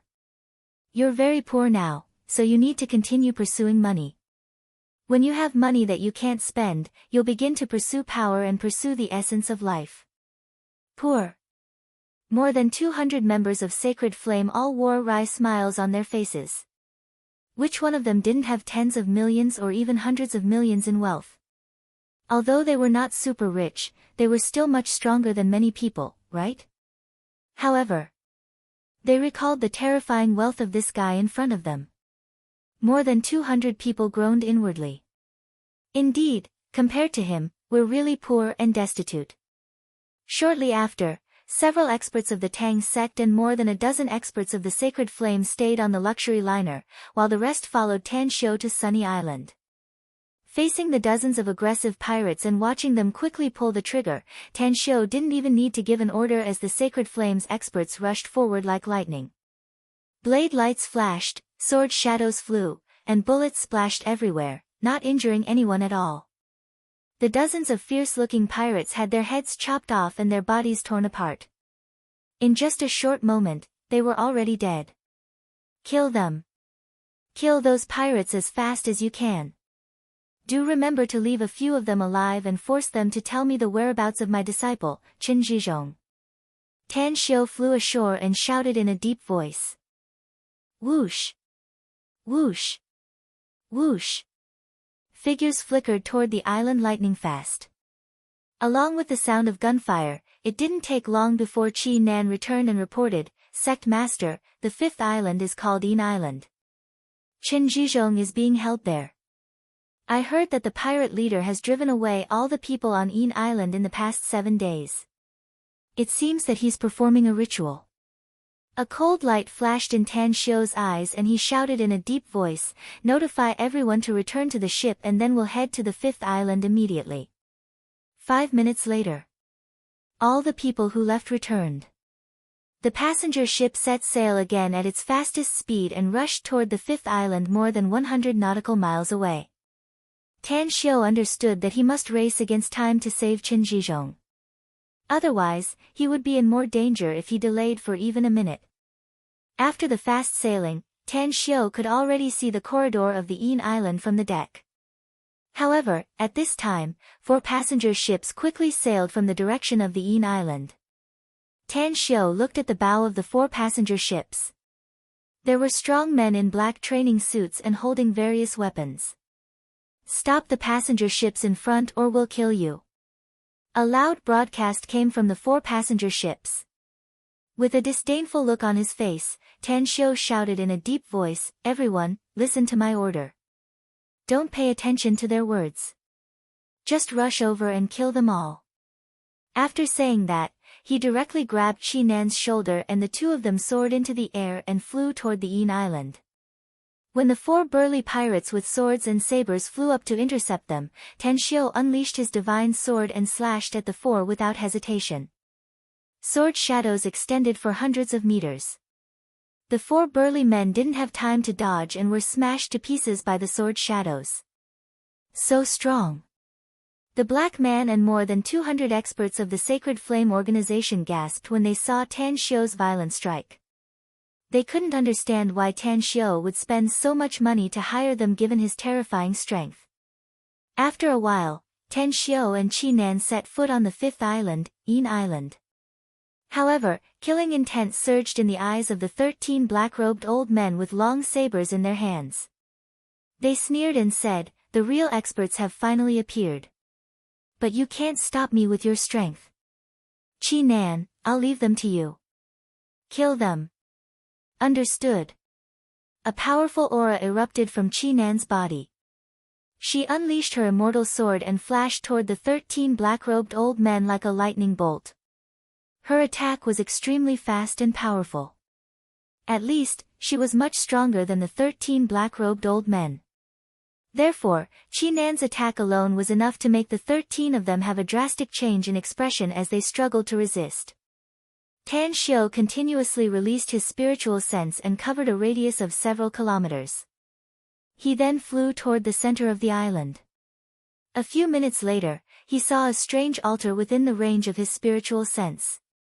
On top of the altar was Qin Zhizhong, who had 13 sharp sabers stabbed into his body.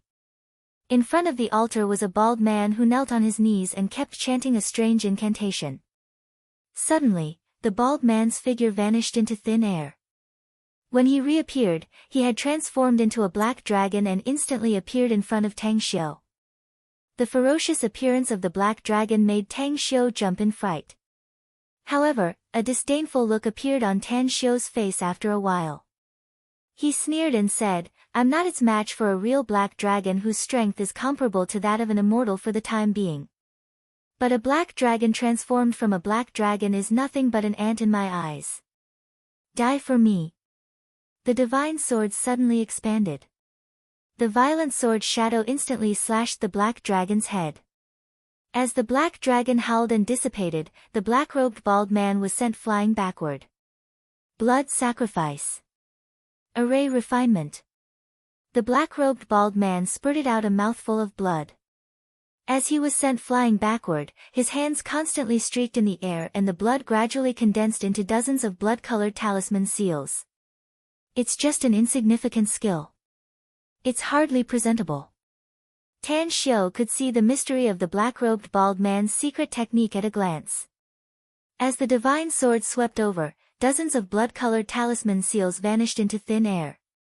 Almost in an instant, Tan Xiu appeared in front of the black-robed bald man. The distance between the two was less than 3 meters. A wizard at the spirit formation stage? Interesting. Today is the last day. I'm begging for monthly votes. Also, the return from the immortal world is about to end. Chapter 12-14.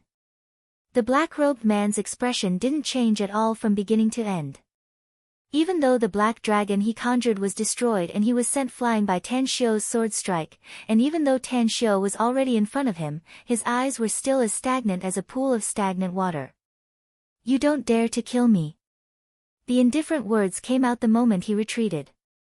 Tan Xiu frowned. His sword, which was supposed to kill, slightly tilted in an instant. The sword beam slashed down from the black-robed man's right shoulder and cut off his right arm. "Why wouldn't I dare?" asked Tan Xiu coldly as he stopped and looked at the black-robed man who retreated for tens of meters. The black-robed man frowned and quickly grabbed his severed right arm and pressed it back on the stump. Black smoke surged out of his right arm. Half a minute later, he gently moved his right arm. It was obvious that it had been reconnected. "If my guess is correct, Qin Zhizhong is your disciple. I've cast an adhesion curse on him. If he lives, I live, if he dies, I die. If you kill me, it's tantamount to killing him." "Tan Xiu, I don't think you'll kill your own disciple with your own hands, right?" asked the black-robed man lightly. "Adhesion curse?" Tan Xiu didn't know what this adhesion curse was, but he was shocked inwardly because he knew about the symbiosis curse. Once the symbiosis curse was cast on the caster and the one being cast, they would live and die together. If one of them died, the other would also die. "What do you want to do?" asked Tan Xiu indifferently. The black-robed man let out a faint smile and said, "Let me introduce myself. I'm Helios Luna. Yu as in the bright moon, Yang as in the sun. I'm the Grand Elder of the Celestial Wizard Clan. I didn't expect that your Celestial Wizard Clan would dare to come out and make trouble." Tan Xiu sneered. "Haven't the assassin organizations all over the world brought disaster to your clan?" Helios Luna shook his head and smilingly said, "How can you imagine the heritage of my Celestial Wizard Clan? The reason why I came out this time is to grab your Achilles heel and make you take back the bounty. It's not that my clan is afraid of trouble, it's just that we're too lazy to deal with worldly affairs." "Are you so sure that I care about Qin Zhizhong's life?" asked Tan Xiu. "He's just my in-name disciple. I investigated your situation after I came out," said Helios Luna. I'm," said Helios Luna. "Yu's young, yet you understand morality and you have." Even though he had great power, he still protected Huaxia and the ordinary people of Huaxia. "In fact, many of the things you've done in the past were for the sake of your friends.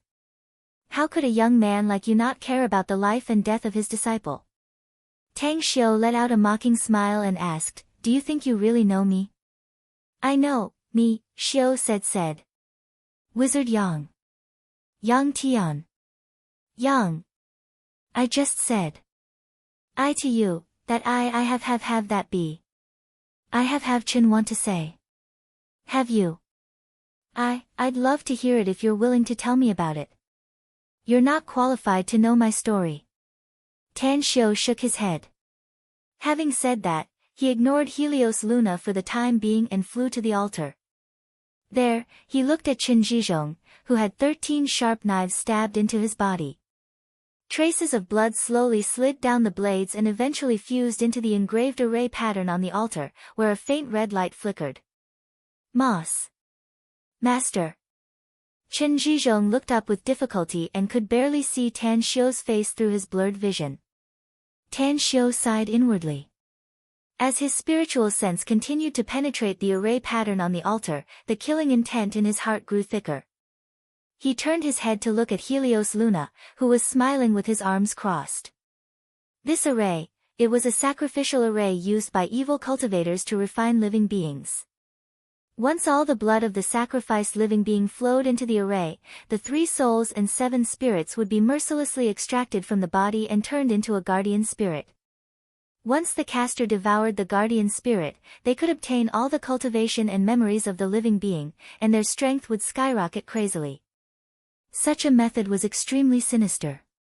Tan Xiu didn't expect that someone from the Celestial Wizard clan would know such an evil spell. He could understand it if he was in the immortal world.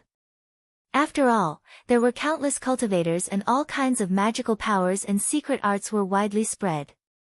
But this was Earth, and someone who could study such an evil spell could be regarded as a peerless fiend who must have done cruel experiments on countless living beings. I'm going to teach you a secret art. Listen carefully and then go all out to cultivate it. Seize the time to master it, and you'll be able to make up for the loss of your life force. You can even obtain great benefits. Tang Xiu transmitted his voice to Qin Zhizhong's ear. He blinked his eyes and then transmitted the secret art to him. Tan Xiu turned around and looked at Helios Luna. To be honest, your previous investigation of me and analysis of my character are right. Let's talk about a deal. What do you want me to pay to release my apprentice? Helios Luna licked his lips and grinned. 3 conditions. If you can meet them, I'll release your apprentice and guarantee that my Celestial Wizard clan will never oppose you again. Tell me about it. Tan Xiu nodded. The first condition is that the Dark Shaman clan is a traitor to my Celestial Wizard clan, said Helios Luna. Their entire clan must be punished. You must remain silent when the Celestial Wizard clan sends a large number of experts to wipe them out. Singluan is my friend. I'm the one who helped him become the patriarch of the Dark Shaman clan. Tan Xiu sneered. No, I get it now. The sacred flame inviting the Celestial Wizard clan to capture Qin Zhizhong was probably one of your plans, wasn't it? If the Dark Shaman clan was involved, they would have become my enemy. You wanted to use me to get rid of the Dark Shaman clan. Helios Luna gave a thumbs up and praised, it seems that the information I gathered is correct, Tan Xiu. You're really smart, much smarter than I thought. I did want to use you to get rid of the traitors of the Dark Shaman clan. Unfortunately, they were afraid of the Sacred Flame organization and didn't agree. What a good plan, sneered Tan Xiu. I wonder if you're willing to agree to the first condition, asked Helios Luna. Tan Xiu pondered for a few minutes and then replied with an ugly expression, I'll reluctantly agree to this condition. But if there are other conditions that make me feel awkward, I'd rather have my disciple die here and refine you into an artifact spirit so that you'll suffer endless pain for the rest of your life. Helios Luna's eyes lit up and he smilingly said, as for the second condition, I want 3 since you can refine magic weapons with artifact spirits. I can't refine magic weapons with artifact spirits for the time being. Tan Xiu shook his head. I need to extract a person's soul every time I refine one of them. I can't do it. Helios Luna slowly turned around and pointed to the seashore. He sneered and said, I won't force you since you've always been like this. But it won't be a problem if I extract someone's soul with my own hands, right? I have a lot of pirates here, as well as a lot of people from the Sacred Flame organization. Don't forget that those people from the Sacred Flame organization helped me capture your disciple. It shouldn't be a problem to kill them and use their souls, right? They're just machines whose purpose is to get money, said Tan Xiu lightly. So the main responsibility is not on them, but on you. If I have to kill someone, killing you is the best way to vent my anger. Then use my people, said Helios Luna in a deep voice. I'll help you refine 3 magic weapons with artifact spirits as long as you give me their souls, said Tan Xiu. But you must provide the materials needed to refine them. No problem. Helios Luna didn't even ask what materials Tan Xiu needed and readily agreed. What's the 3rd condition, then? Asked Tan Xiu. A cultivation art that can help you become an immortal. Helios Luna smilingly said, I know. I know that the cultivation sects in Huaxia attach great importance to their heritage, but I must get it. In fact, I can also get the cultivation art even if you don't trade with me. It's just that the method will be a bit cruel and bloody. Tan Xiu's expression turned very unsightly. After hesitating for a while, he said, I need to discuss it with the elders of my sect. It's naturally not a problem if they agree to it. But if they don't, I can only sacrifice my disciple and then avenge him. Go ahead. Helios Luna spread his hands and said with a faint smile, I need to warn you in advance that you don't have much time left. Chen Zhizhong will be refined to death if you don't tell me the result within 2 days. It'll be too late even if you regret it at that time. 2 days. Tan Xiu secretly sneered inwardly. Chen Zhizhong's talent might be average, but the secret art he imparted to him would only take him half a day at most to cultivate it. By then, this bastard in front of him wouldn't be able to be arrogant anymore. In the distance, the Sacred Flame and Tang sect disciples were going all out to slaughter the islands. There were a lot of people on these islands and many of them were also witchcraft cultivators. However, their strength was generally not high, so it was very easy for both sides to slaughter them. Tan Xiu could see that Helios Luna didn't care about the lives of these pirates. Perhaps the 3 conditions he promised him were the most important in his eyes. Whoosh! A figure flickered and quickly appeared in front of Tan Xiu. It was Qi Nan, who was covered in blood and looked a bit pale. She respectfully reported, the enemy has been eliminated, boss. Tan Xiu nodded and said, you stay here and watch Chen Zhizhong. I'm going to make a call. Understood. Qi Nan nodded and took the holy healing medicine from Tan Xiu. After taking it, she stared at Helios Luna as though she was facing a formidable enemy. Tan Xiu was a few kilometers away when he directly grabbed his mobile and dialed Xingluan's number, saying, Helios Luna, the Celestial Wizard Clan's Supreme Elder, intends to slaughter your Dark Shaman clan.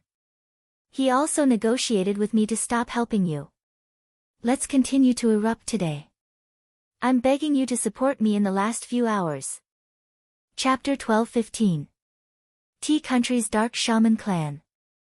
Xingluan, who was sitting cross-legged on a futon and holding a mobile phone, heard Tan Xiu's words. A thick killing intent suddenly burst out from his eyes. Boss, Xingluan may be the patriarch of the Dark Shaman clan, but I've chosen to follow you.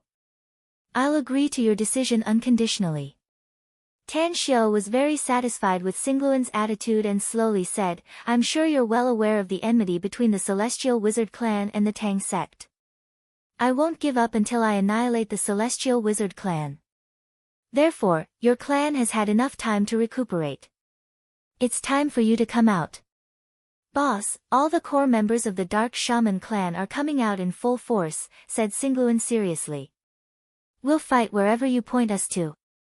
You can rest assured that the Dark Shaman clan is no longer what it used to be after a long period of development. Even my father won't go against my decision. There's no need for the Dark Shaman clan to come out in full force. Just bring all the powerhouses of the Celestial Wizard clan here, said Tan Xiu. Go to Saipan and wait for my order there. Understood.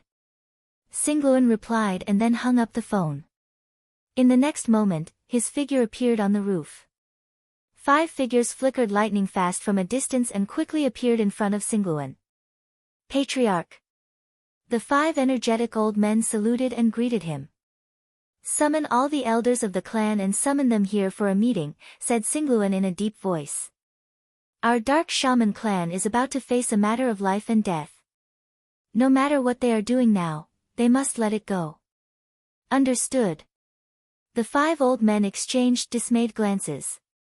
They didn't understand what Singluan meant when he said that it was a matter of life and death for the clan. But since they were loyal to Singluan, they complied without hesitation and quickly flew to the distance. Whoosh! Whoosh! Whoosh! A few minutes later, figures flickered lightning fast and arrived in the spacious courtyard.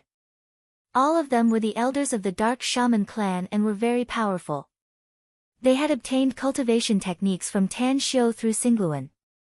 Coupled with the cultivation resources they exchanged from Tan Xiu with a lot of demon stones, they were much stronger than they were a year ago. Some of them even had their strength increased tenfold. Half an hour. Apart from Singluan's father, the other members of the Dark Shaman clan appeared in front of Singluan. There were a total of 14 elders of the Dark Shaman clan, all of whom were comparable to Gold Core stage experts. Patriarch, we received news that it's a matter of life and death for our Dark Shaman clan. What is it? The Star Barbarian was the only female elder of the Dark Shaman clan. Her silver hair fluttered in the wind and she wore a red robe. She didn't look like an old woman, but more like a woman in her 30s or 40s. What about my father? Asked Singluan with narrowed eyes. The elders looked at each other with hesitation on their faces. Finally, it was Star Man who spoke. Patriarch, he left our Dark Shaman clan after you went into seclusion. He hasn't returned yet. He's still in the prime of his life, yet he was kicked out of the Patriarch's seat. It's only natural for him to be dissatisfied. If my guess is correct, he's still thinking about my big brother and feels that staying in our Dark Shaman clan will only make him feel aggrieved. Fine, since he chose to leave, then let him be. From now on, he is no longer the supreme elder of our Dark Shaman clan. The 14 elders were secretly alarmed by this sudden turn of events. However, after recalling the earth-shaking changes that happened to the clan after Singluan became the patriarch of the clan, they finally accepted the order. Can you tell us now, Patriarch? Asked Star Man, what exactly happened? The Celestial Wizard clan is ready to take action against our Dark Shaman clan, said Singluan. I just got the news from Tan Xiu that the Celestial Wizard clan's supreme elder, Helios Luna, is negotiating with him, hoping that the cultivators of the Tang sect will no longer help our clan. In a flash, the complexions of the 14 elders of the Dark Shaman clan greatly changed and they looked angry. Several hot-tempered elders even cursed, "Damn that Celestial Wizard clan! Damn that Celestial Wizard clan!" Back then, our ancestors were persecuted by them and only a few survived. After so many years, our Dark Shaman clan was barely able to recover some of our strength. I never thought that these bastards would never let us off. Why are we afraid of them? Our Dark Shaman clan is no longer a weakling that can be pinched by anyone. Since the Celestial Wizard clan wants to fight with us, we'll let them have their way. I've just researched several powerful secret arts, and I'll use their blood to verify them. The Celestial Wizard clan was indeed stronger than our Dark Shaman clan in the past, but the strength of our entire clan has improved by leaps and bounds. Since they want to bare their fangs, then we'll cut off their fangs and their dog legs. Let's fight them, Patriarch. It's for the survival of our Dark Shaman clan and to avenge our ancestors. Kill. Singluan looked at the 14 elders' expressions and sneered. Do you really think our clan can contend with the Celestial Wizard clan with our current strength? Even if we can't contend with them, we must make them pay a painful price, shouted an elder in a deep voice. I understand the anger in your heart, elders, said Singluan indifferently. I'm actually angrier than you are, but anger won't solve the problem. However, anger can't solve the problem. The reason why I gathered all of you here is to discuss with you how to deal the most painful blow to the enemies of Celestial Wizard clan while suffering the least amount of damage. For a moment, the 14 elders of the Dark Shaman clan all fell into silence. Their hearts were filled with anger just now, and their clamor was also to vent their anger. In the final analysis, they were well aware of one thing. Even if their dark shaman clan's overall power had advanced by leaps and bounds and was much stronger than before, they were still not a match for the celestial wizard clan. Singman thought for a while and said, "You called us here, Patriarch. I believe you've made a decision. You're the one who brought our clan to become stronger, so we hope you can lead us to inflict heavy damage to the celestial wizard clan and even destroy it." "That's right. We'll listen to you. You're the great hero of our clan, Patriarch. Please give us the order. We're loyal to you, so we'll do whatever you want us to do." Singluan nodded with satisfaction and said, "If that's the case, then we'll summon all the clan's experts to sneak into Saipan and then lay low. As a matter of fact, you all should know that the Tang sect and the Celestial Wizard clan have a deep enmity, so Sect Master Tan Shio has decided to wage a war against the Celestial Wizard clan. The Dark Shaman clan and the Tang sect's powerhouses can definitely kill those Celestial Wizard clan bastards. Let's cooperate." The 14 elders looked excited. They all knew Tan Shio and the Tang sect. Since Tan Shio wanted to attack the Celestial Wizard clan, it naturally wouldn't be a problem. On one hand, it could not only solve the threat posed by the Celestial Wizard clan, but on the other hand, it could also inflict heavy damage to the Celestial Wizard clan and avenge the clan's ancestors. It was definitely killing two birds with one stone. Sunny Island. After the phone call with Singluan, Tan Shio returned to Helios Luna and lightly said, "I've conveyed your conditions to the elders of my sect. As for their decision, I don't know for the time being. I'm afraid they're already discussing it." Helios Luna looked relaxed and lightly smiled. "It's fine. I'm not in a hurry." Tan Shio snorted coldly and no longer paid attention to Helios Luna. He directly came to the altar and sat cross-legged, quietly waiting for Qin Zhizhong to completely master the secret technique. Whoosh! Whoosh! Whoosh! More than 200 members of Sacred Flame clashed with the pirates and eventually lost more than a dozen people. On the other hand, none of the Tang sect's disciples died. Only one of them was injured, and it was only a flesh wound. Helios Luna slightly furrowed his brows. A murderous glint flashed in his eyes when he saw the Sacred Flame's people. He then looked at Tan Shio and sneered. "What a good move, Tan Shio. There's a saying in your Huaxia country that goes like this, give them a taste of their own medicine. I didn't expect you to use this saying so skillfully and use these money grubbers of Sacred Flame to deal with me." "Shut the fuck up, asshole." The black man roared angrily. Helios Luna looked at the indifferent Tan Shio and instantly dashed toward the black man. His speed was extremely fast and he dashed to the front of the black man in the blink of an eye. A miniature black dragon then appeared and fiercely bombarded the black man's chest. Boom, the black man's chest caved in and blood spurted out crazily. His body was like a kite with a broken string and was sent flying backward. One strike. The black man was directly killed. More than 200 members of Sacred Flame were shocked. Never in their wildest dreams had they imagined that the strongest expert among them would be killed by Helios Luna in a single move. "Kill him!" With a roar, dozens of experts closest to Helios Luna rushed over. They firmly believed that Helios Luna was no match for so many of them, no matter how powerful he was. After all, even ants could bite an elephant to death. Just a bunch of ants. A disdainful look flashed in Helios Luna's eyes. A black dagger appeared in his hand out of thin air. He chanted a series of strange incantations and the black dagger instantly swept toward the crowd. The 1-foot-long dagger unleashed a 100-meter-long blade light. Dozens of Sacred Flame's experts who rushed over were all slashed at the waist.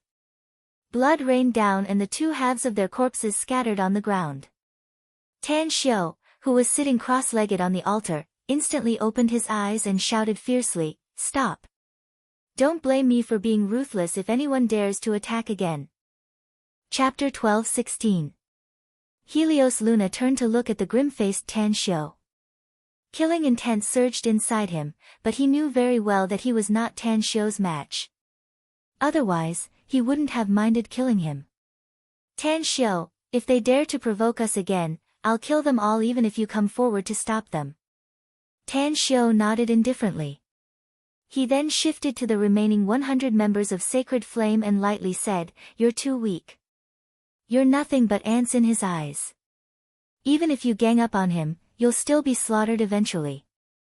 If you want to take revenge, wait until you become stronger in the future or contact the powerhouses of Sacred Flame. But you're not allowed to do anything now." The remaining 100 members of Sacred Flame were full of grievances. They also realized that what Tan Xiu said was right. Killing Helios Luna was simply a pipe dream given their strength. Many of them even felt grateful to Tan Xiu. If it weren't for Tan Xiu stopping them, they would have been killed soon. For a moment, everyone fell silent, but most of their eyes were lingering on Tan Xiu and Helios Luna. Early in the morning, when the first ray of sunlight broke free from the shackles of the sea and sprinkled its light on the earth, Qin Zhizhong on the altar suddenly opened his eyes. A scarlet light flashed in his eyes. Suddenly, the array pattern on the altar shone with a monstrous blood light. Streams of blood flowed along the lines of the array formation and flowed into Qin Zhizhong's body. The 13 daggers were all ejected from his body. Buzz, sitting cross-legged on a bluestone, Helios Luna's expression drastically changed all of a sudden. Disbelief filled his eyes as he looked at Qin Zhizhong on the altar in horror. At the same time, he found that his body seemed to be shrouded by a 5-star force that pulled him toward the altar nearly in an instant. What's going on? Helios Luna was nearly bewildered. He never dreamed that such a strange situation would happen.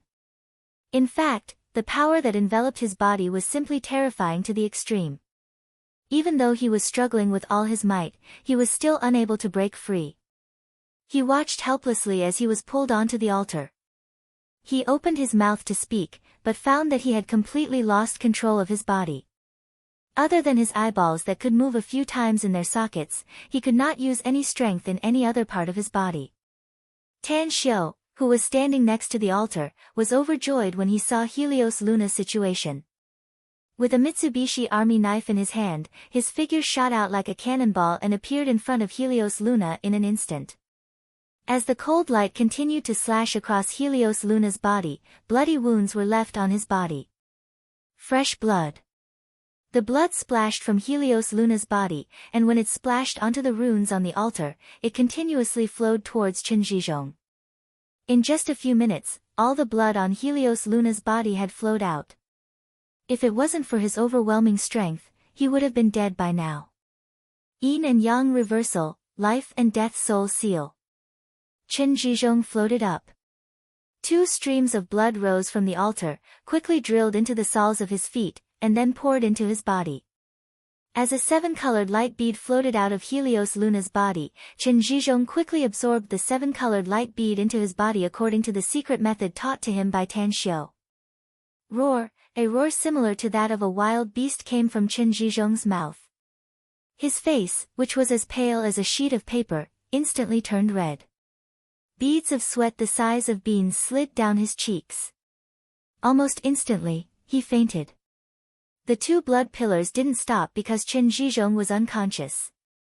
The blood of the dozens of Sacred Flame experts who were killed by Helios Luna on the ground was quickly sucked toward the altar, quickly converging into the 2 blood pillars, and then drilled into Qin Zhizhong's body. Time fleeted by. In just half an hour, all the blood within a kilometer radius had been absorbed by Qin Zhizhong. At this moment, Qin Zhizhong cut his wrist and sprayed his blood on the altar. He suddenly turned his head to look at the Sacred Flame members and shouted in a deep voice, "Spray some of your blood on the altar. Spray it all on the altar. I'll give you $1 million each as compensation.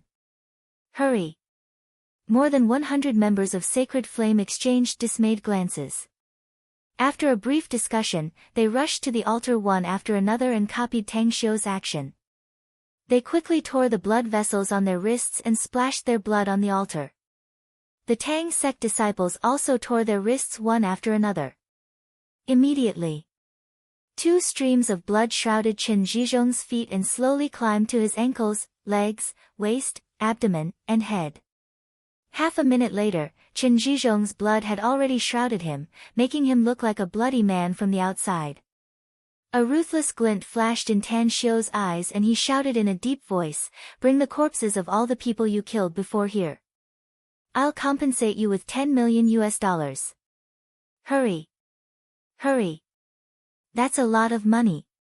A group of lightning-fast silhouettes rushed to the seaside. In just 5 or 6 minutes, 100 or 200 members of the Sacred Flame returned with corpses. Each of them had at least 2 corpses in their hands. Some of them even had 3 or 4 corpses in their hands as they rushed back at high speed. "Spill their blood on the altar," Tan Xiu shouted as he watched them dissect the corpses one after another. As a large amount of blood splashed, the bloody light on Chen Zhizhong's body became more intense and his aura became more powerful. Mind-cleansing incantation. Tan Xiu's hands kept clapping and slapping seals into Chen Zhizhong's body. Soon after, Chen Zhizhong slowly woke up from his coma. He was shocked when he saw the scene in front of him, but he quickly focused his attention on himself. Chen Zhizhong was frightened. He could feel the raging blood and qi in his body. The huge amount of blood and qi had already begun to transform into energy, crazily pouring into his meridians and then into his dantian. Golden Core Stage. Nascent Soul Stage. Spirit Formation Stage. In the end, Chen Zhizhong directly broke through to the body integration stage after absorbing all the blood and qi. Furthermore, he was at the late stage of body integration. Those rainbow-colored light spheres, Chen Zhizhong's divine sense finally detected the existence of those rainbow-colored light spheres. When he quickly transmitted his divine sense to them, his body instantly trembled violently.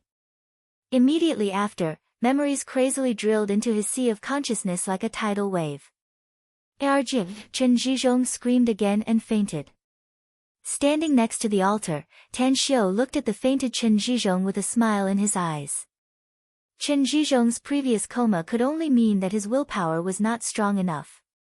But this coma could bring him great benefits. Memories. One person's memory might be able to bear it, but what Chen Zhizhong was receiving at this moment was far more than one person's memory. The memories of Helios Luna, dozens of Sacred Flames members, hundreds of pirates, and even those experts Qi Nan killed before were all obtained by Chen Zhizhong. Boom! Helios Luna's body turned into a wisp of smoke and scattered with the sea breeze. The corpses also turned into ashes, their souls dissipating forever. Tan Xiu then shifted to the Sacred Flames members and said in a deep voice, "I want to know when Vulcan of your Sacred Flame will appear in front of me." Karen came to Tan Xiu and respectfully said, "We've contacted Vulcan before, Mr. Tang. He said that he can arrive in Saipan in 3 days at most. By then, a large number of Sacred Flames powerhouses will be following him. If so, you can leave first," said Tan Xiu. "There are many passenger ships on this island, so you can pick one. Do remember to release those hundreds of ordinary tourists. I don't want you to bully them on the way back. I'll hunt you down for the rest of your lives if I find out about it." "Understood." These people nodded. Tan Xiu had saved their lives before, so no one would go against Tan Xiu's will at this time. With the departure of the Sacred Flames members, there were only about 20 Tang sect disciples left on the island. They monitored the surroundings of the altar and waited quietly. Tan Xiu was also waiting for Chen Zhizhong to wake up. He wanted to know how much benefit Chen Zhizhong could get from this secret art that he had never tried before. For 7 days. Chen Zhizhong had been in a coma, but countless memories were entangled in his sea of consciousness. Some of them were directly expelled by his consciousness, while others were quickly absorbed. Finally, the moment Chen Zhizhong woke up, he opened his eyes and instantly appeared in front of Tan Xiu. To be precise, he knelt in front of Tan Xiu and respectfully called out, "I'm fine now, Master." Tan Xiu could sense the faint aura in Chen Zhizhong's body and nodded with satisfaction. "Very good. You actually took this opportunity to break through to the body integration stage in one fell swoop. I can tell that there are only a handful of people in the entire Tang sect who are more powerful than you. How's the recovery of your memories?" I've fully recovered my memories, master, said Qin Zhizhong. My strength has also made a breakthrough. Also, I've recalled all the inheritances I got and the memories of those people are all under my control. I now know a lot of secrets. Kowtow. Tan Xiu happily said. Henceforth, you're Tan Xiu's personal disciple. Qin Zhizhong stared blankly for a moment and then looked ecstatic. He heavily kowtowed 3 times to Tan Xiu, cut his wrist, and handed it to Tan Xiu. He respectfully said, "There's no tea here, master. This disciple will use my blood to replace the tea." Tan Xiu opened his mouth and sucked the blood. Then, he nodded and smilingly said, "That's very kind of you. Now, answer a few questions for me. What's Helios Luna's status in the Celestial Wizard clan? Is he the Grand Elder of the Celestial Wizard clan he mentioned? Today's 3rd chapter is a new month. I'm asking for a guaranteed monthly vote. This is the ending of this month, so this will be the last time I'm asking for monthly votes after returning from the immortal world. Please support me, brothers and sisters." Chapter 12:17. Helios Luna is indeed the Grand Elder of the Celestial Wizard clan, master, said Qin Zhizhong respectfully after recalling for a while. From his memory, his strength is enough to rank among the top 3 in the clan. Further, he built the 9 islands in the Nonagon Bulwark a long time ago and just used them recently. Yeah. Tan Xiu had a higher opinion of the Celestial Wizard clan. After all, Helios Luna's cultivation was comparable to a spirit formation stage expert. If it wasn't for the powerful immortal art he imparted to Qin Zhizhong, it was likely that he would be the only one who could kill Helios Luna. Not many of the Tang sect's disciples had reached the spirit formation stage, and only a handful of them could kill him. You've absorbed a lot of people's memories. If I ask you to take charge of the overall situation and lure the Celestial Wizard clan's people out and then kill them all, can you do it? Asked Tan Xiu. I don't know much about the overall strength of our Tang sect, master, said Qin Zhizhong with a forced smile. I can only plot against the Celestial Wizard clan at most, but I can't achieve the result you're expecting.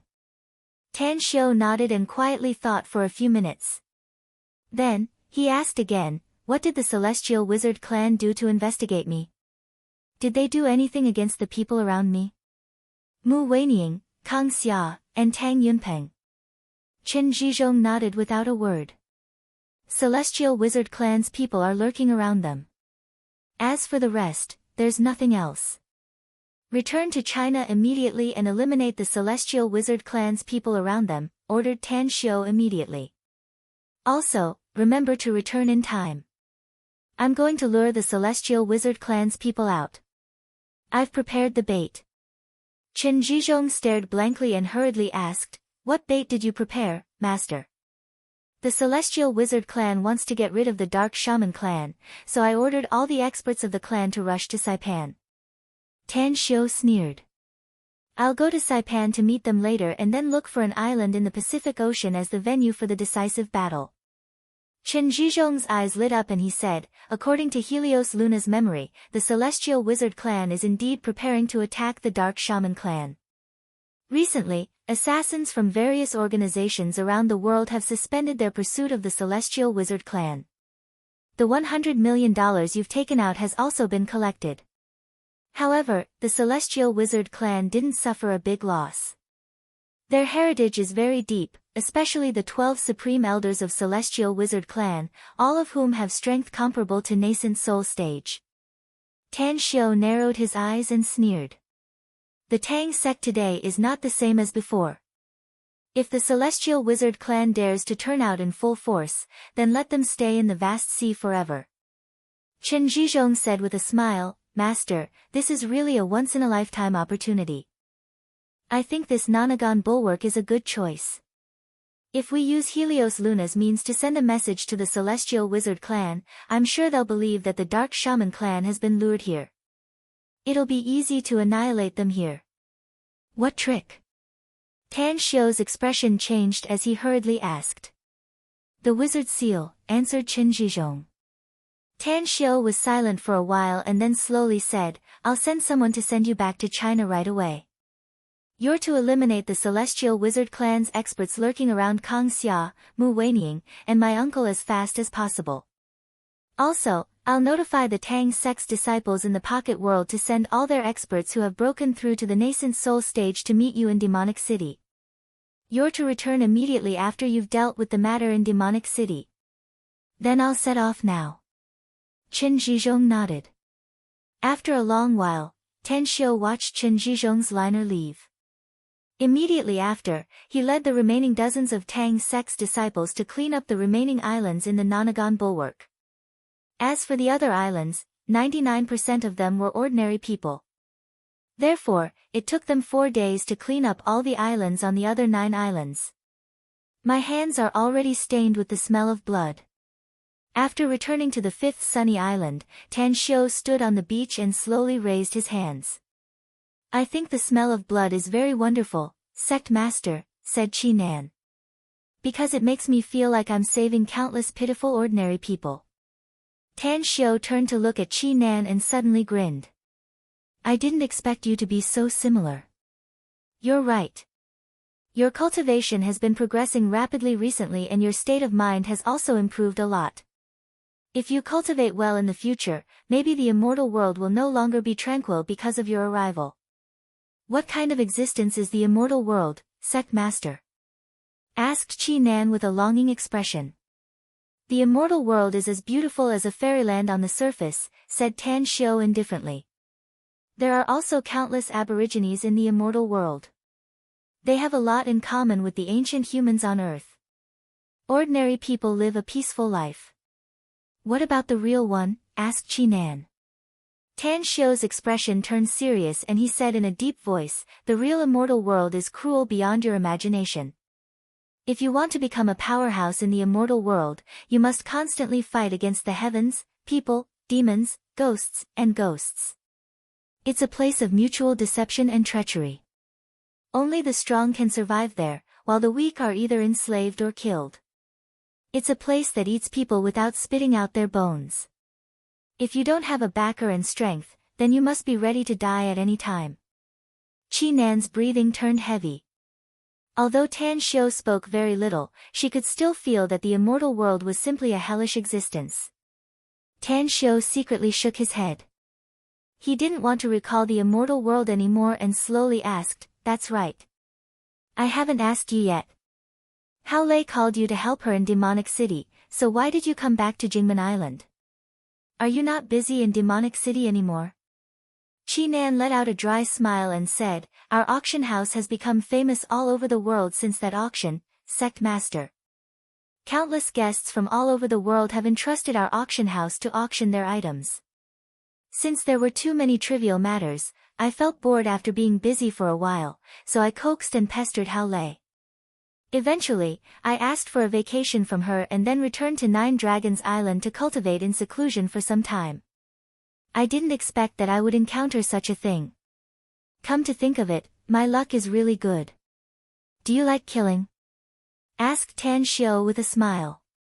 No, I don't. Qi Nan shook her head and said, but I like to sharpen myself on the edge of life and death. You once said that only by sharpening oneself on the edge of life and death can one become stronger and stronger. There are very few battles on Earth. This is a peaceful society, so it's really not easy to encounter a battle. Of course, being by your side is an exception, so I really hope that I can always be with you. Tang Xiu could only force a wry smile inwardly. He had heard from many people that they wanted to follow him, such as Mo, Tangan, and even Qin Xiaohua not long ago. All of them had said the same thing to him. Could it be that she can really keep participating in battles by following me? Sharpening herself on the edge of life and death? Tan Xiu suddenly recalled Qin Xiaohua and said, contact Qin Xiaohua and ask him where he is now. If he's in 9 Dragons Island, tell him to immediately bring all the nascent soul stage experts of the Tang sect here. I think there should be dozens of people in the Tang sect who have broken through to the nascent soul stage after experiencing the cultivation in the Pocket World. Understood, I'll contact him right away. Qi Nan agreed and quickly walked away. 2 days later. All the experts of the Dark Shaman clan had rushed to Sunny Island.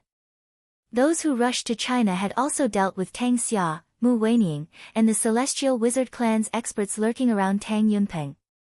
They also brought more than 20 experts of the Tang sect who had broken through to the nascent soul stage.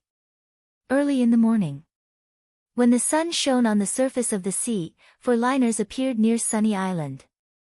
As the liners docked, the graceful Karen followed a black-robed and black-masked old man and jumped off one of the liners and came to Tan Xiu. "Mr. Tang, this is the leader of our Sacred Flame organization, Vulcan." There was a bit of awe in Karen's eyes when she looked at Tan Xiu. After all, even a terrifying expert like Helios Luna eventually died in Tan Xiu's scheme, so she felt a deep sense of dread facing Tan Xiu. Tan Xiu observed the black-robed Vulcan in front of him and calmly said, "I'm very glad to meet the supreme leader of the Sacred Flame organization. Mr. Vulcan, I'll get straight to the point since you've accepted my commission. Our Sacred Flame organization has a good reputation. We'll accept any task as long as there's money," said Vulcan with a hoarse voice. "Please tell me, Mr. Tang. What do you need us to do after activating the 9 Sacred Flame Order?" "I need to get rid of the Celestial Wizard clan," said Tan Xiu. "I believe your Sacred Flame organization is well aware of the enmity between me and the Celestial Wizard clan. Mr. Tang, even if all the members of our Sacred Flame organization are dispatched, it will be very difficult for us to exterminate all the Celestial Wizard clan," said Vulcan bluntly. "Likewise, our Sacred Flame organization will also suffer huge losses when we deal a heavy blow to the Celestial Wizard clan." "I don't think you understand what I mean," said Tan Xiu calmly. "Since I have enmity with the Celestial Wizard clan, I naturally won't let your Sacred Flame organization take action. The Dark Wizard clan is my ally, and I also have a group of experts under me. When the time comes, the 3 of us will cooperate to lure the Celestial Wizard clan's experts here, and then we'll join forces to get rid of them." "No problem." Vulcan pondered for a moment and then nodded. "The experts of your Sacred Flame organization should be more than the ones on those 4 ships, right?" asked Tang Xiu. "May I ask when the rest of you will arrive?" "They will appear in the Nonagon Bulwark within 3 days," said Vulcan. "As for how to settle them down, I think Mr. Tang has a specific combat plan. A new month has arrived. I'm looking for the monthly votes to support us. Let's continue to erupt today." Chapter 12:18.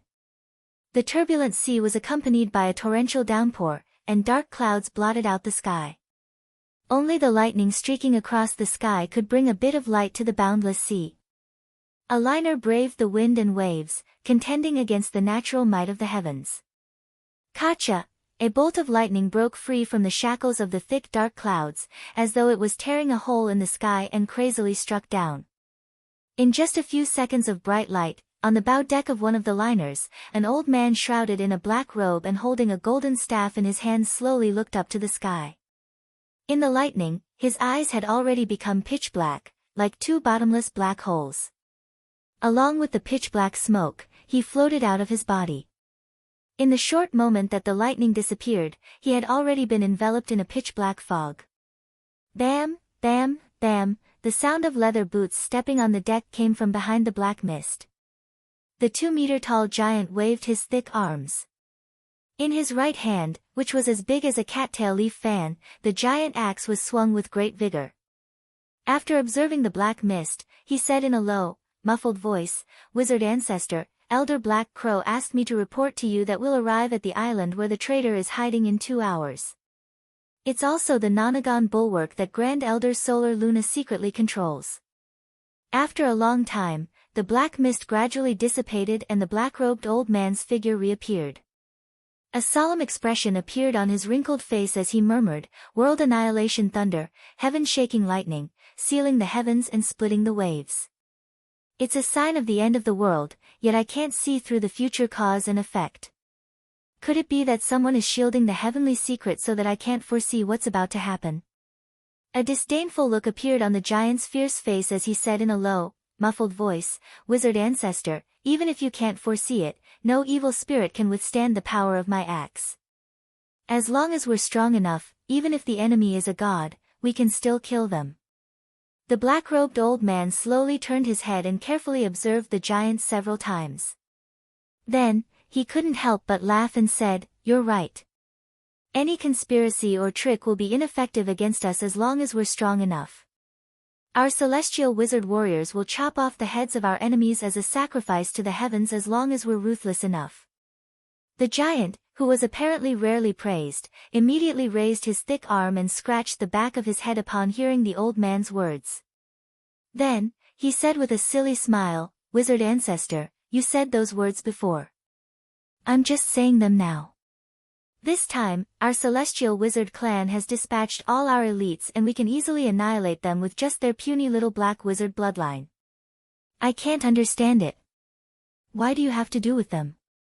The black-robed old man's expression changed, and he said solemnly, "Remember this, no matter when, what environment, or what enemy you're facing, you must go all out. Even a rabbit has to go all out to catch an eagle. So, if you let your guard down, it's very likely that you'll welcome death." The burly man thought for a moment and nodded. "Wizard ancestor, your words must be reasonable. I'll listen to you.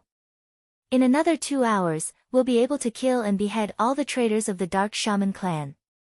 The black-robed old man didn't say anything else, but there was a haze in his eyes. The Black Shaman clan. In fact, it was a pitiful lineage. If they stayed in Country T and never made an enemy of the Celestial Wizard clan, it would have been fine since they could have dragged out an ignoble existence. But after a long period of investigation, the Celestial Wizard clan's crisis was found to have traces left behind by the Dark Wizard clan. It was very likely that they were the culprit. Therefore, they had to be exterminated to prevent future troubles. Nonagon Fortress, First Island. When the fleet approached, only 2 passenger ships sped up and docked at the port. You here, the Grand Elder of the Celestial Wizard clan, had the strength comparable to a nascent Soul Stage powerhouse. When he led dozens of Celestial Wizard clan's experts and sprinted to the shore, his eyes shifted to the dozen burly men who were armed with guns and looked nervous.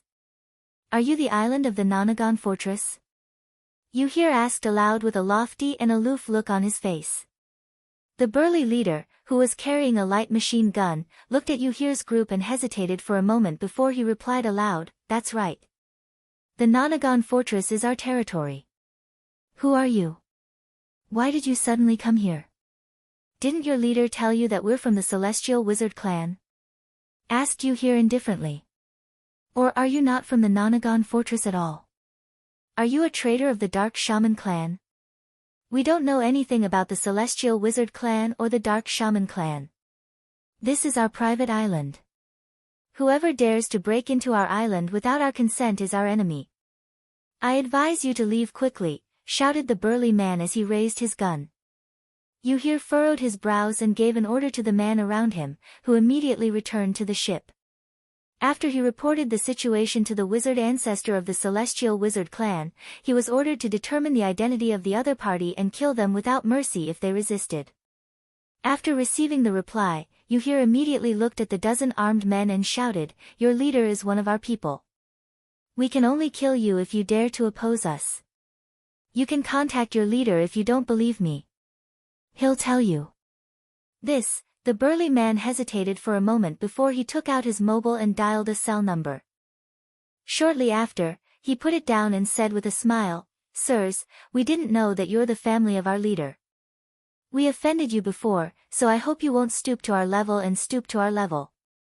Later on, we're all on the same side, so I hope you can put in some good words for us in front of our leader." Yuhi glanced at him coldly, then his expression suddenly changed. He instantly released a wave of shaman power, and in a short moment, the dozens of men behind the burly man were all mercilessly beheaded by him. In the next moment, his right hand, which was shrouded in black fog, grabbed the burly man's neck, and asked in a cold voice, "You are not ordinary pirates of the Nonagon Fortress. Who are you people?" Fear and dread appeared on the burly man's face. He himself was a very powerful expert, but he didn't expect that he couldn't even put up a resistance in front of this old man.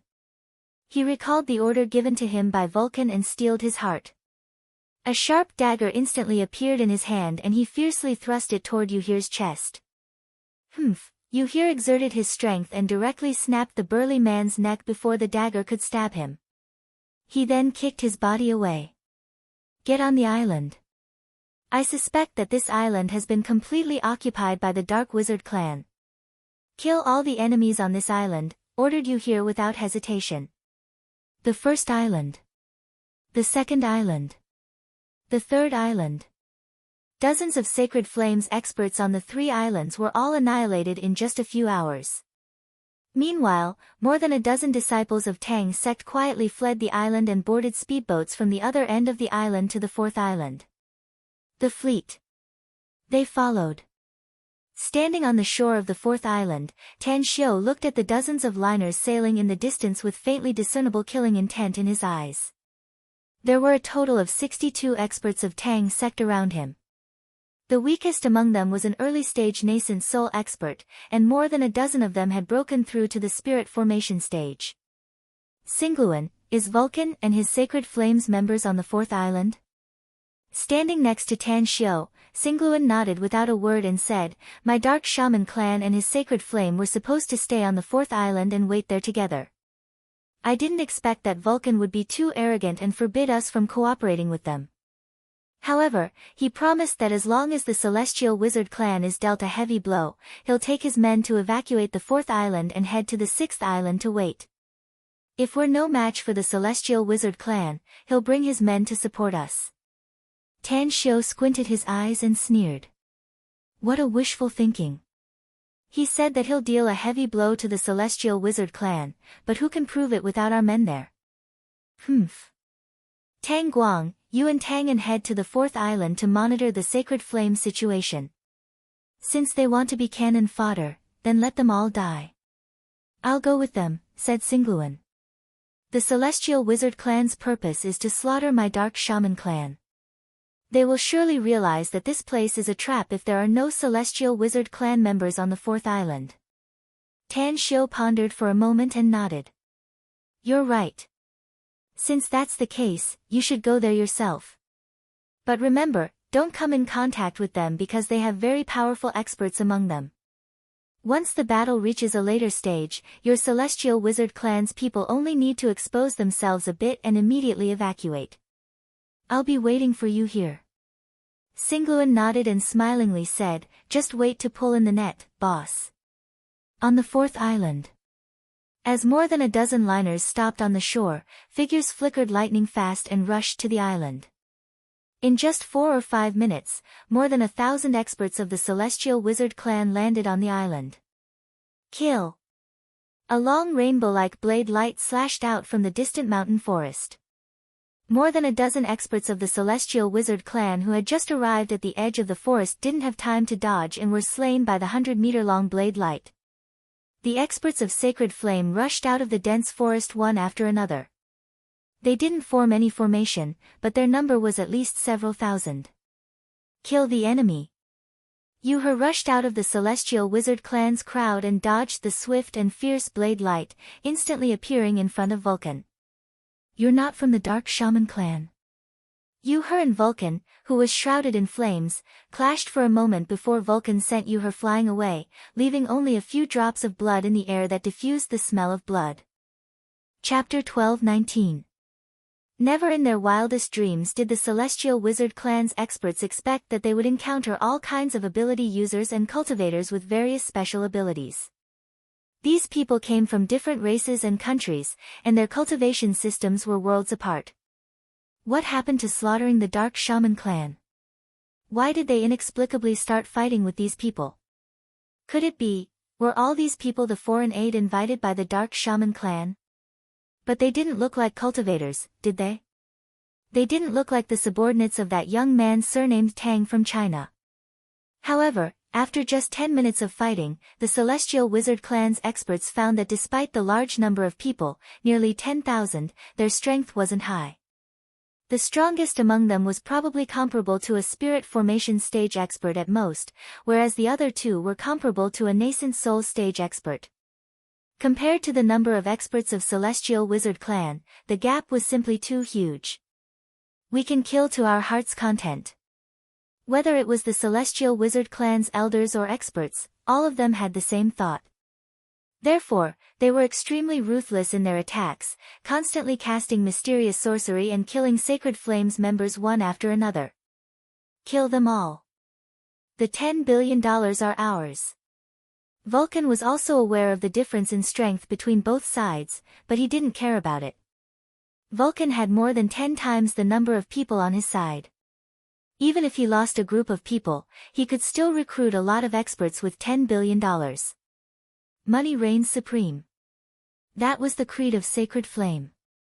Humans die for wealth, and birds die for food. For the sake of the $10 billion, the members of Sacred Flame went crazy. Many of them even had the idea of perishing together with the enemy, forcing the enemy to retreat and severely injuring and killing a lot of them. At this moment, in terms of momentum, Sacred Flame had the upper hand, and the battle between both sides had entered a crazy stage. Human lives seemed worthless at this moment. The sight of blood stimulated the eyes of the living and made their blood energy surge. The fifth island. Tan Xiao was sitting quietly in a garden house, watching the surveillance video on the screen. He could clearly see the battle taking place on the fourth island. To his relief, Singluan led some experts of the Dark Shaman clan and didn't directly join the battle. They were hiding in the distance and watching the battle through high-powered binoculars. The Celestial Wizard clan will suffer huge losses on the fourth island. Tang Guang, who stood behind Tan Xiao, said slowly with a smile on his handsome face. Tan Xiao turned his head to glance at him and lightly said, "Don't jump to conclusions before things become clear.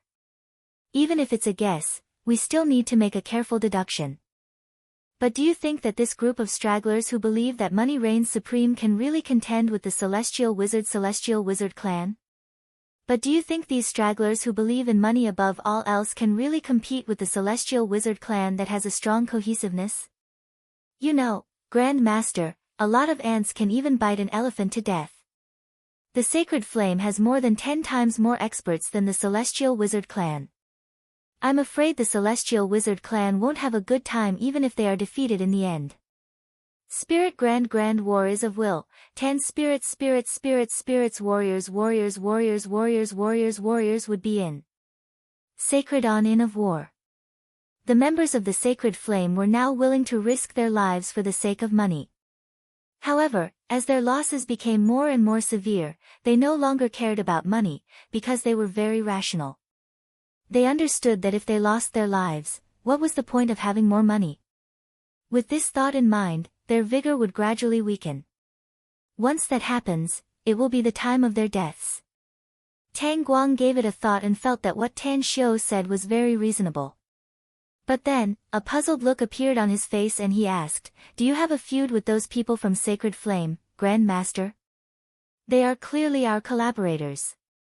Why won't you let us take action?" Tan Xiao sneered. Chen Zhizhong was captured and brought here by the Sacred Flame's people.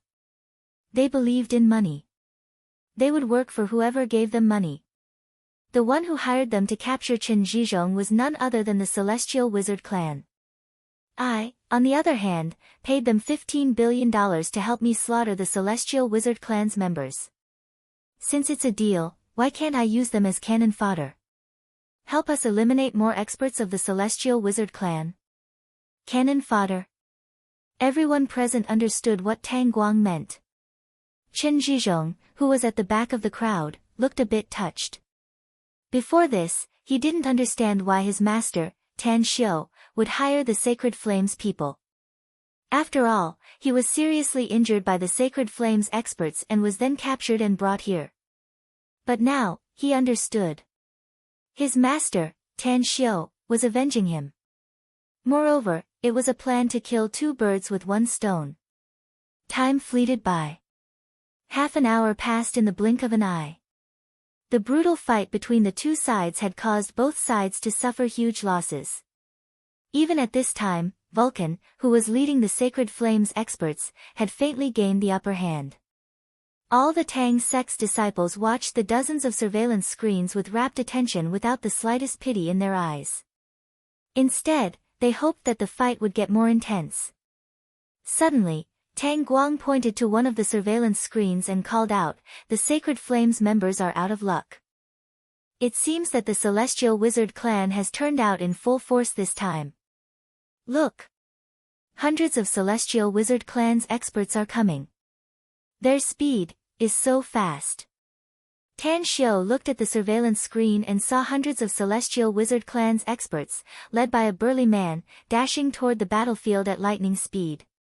Their speed was indeed fast. According to Tan Xiu's judgment, the dozens of experts in front were at least at the nascent soul stage. Suddenly, his eyes froze and revealed a serious expression. This was because he saw two silhouettes moving like lightning. Their speed was faster than the dozen original leveled cultivators. In an instant, they were in front of the hundreds of people and were the first to enter the battlefield. Their attacks were very terrifying. Under the joint attack of the two men, dozens of Sacred Flames experts were slaughtered in the blink of an eye. Soul Formation Stage. Those two are at least on par with cultivators at the Soul Formation Stage. "The Celestial Wizard clan's heritage seems to be deeper than we thought," muttered Tang Guang, who had now broken through to the Soul Formation Stage, with a solemn look in his eyes. "That's right. They're indeed Soul Formation Stage experts." Tan Xiu nodded. "That black-robed old man's strength should be comparable to a late-stage Soul Formation cultivator. Interesting. The Celestial Wizard clan has turned out in full force this time, so we don't have to go to their lair." Having said that, Tan Xiu then looked at Imo Ao at the side and said in a deep voice, "Contact Singluan and tell him to bring the Dark Wizard clan's experts back immediately. These hundreds of Celestial Wizard clan's experts have arrived. They won't be able to play any role even if they join in. Grand Master, the Sacred Flame will probably suffer heavy losses with these hundreds of Celestial Wizard clan's experts joining in, no?" Tang Guang hesitated and said, "You can see that their momentum has weakened a lot. Many of them have even begun to flee." "Don't worry." Tan Xiu smiled. "This battle won't end so easily. Although the Sacred Flame has lost thousands of experts since the start of the battle, the Celestial Wizard clan has also lost more than 200 experts.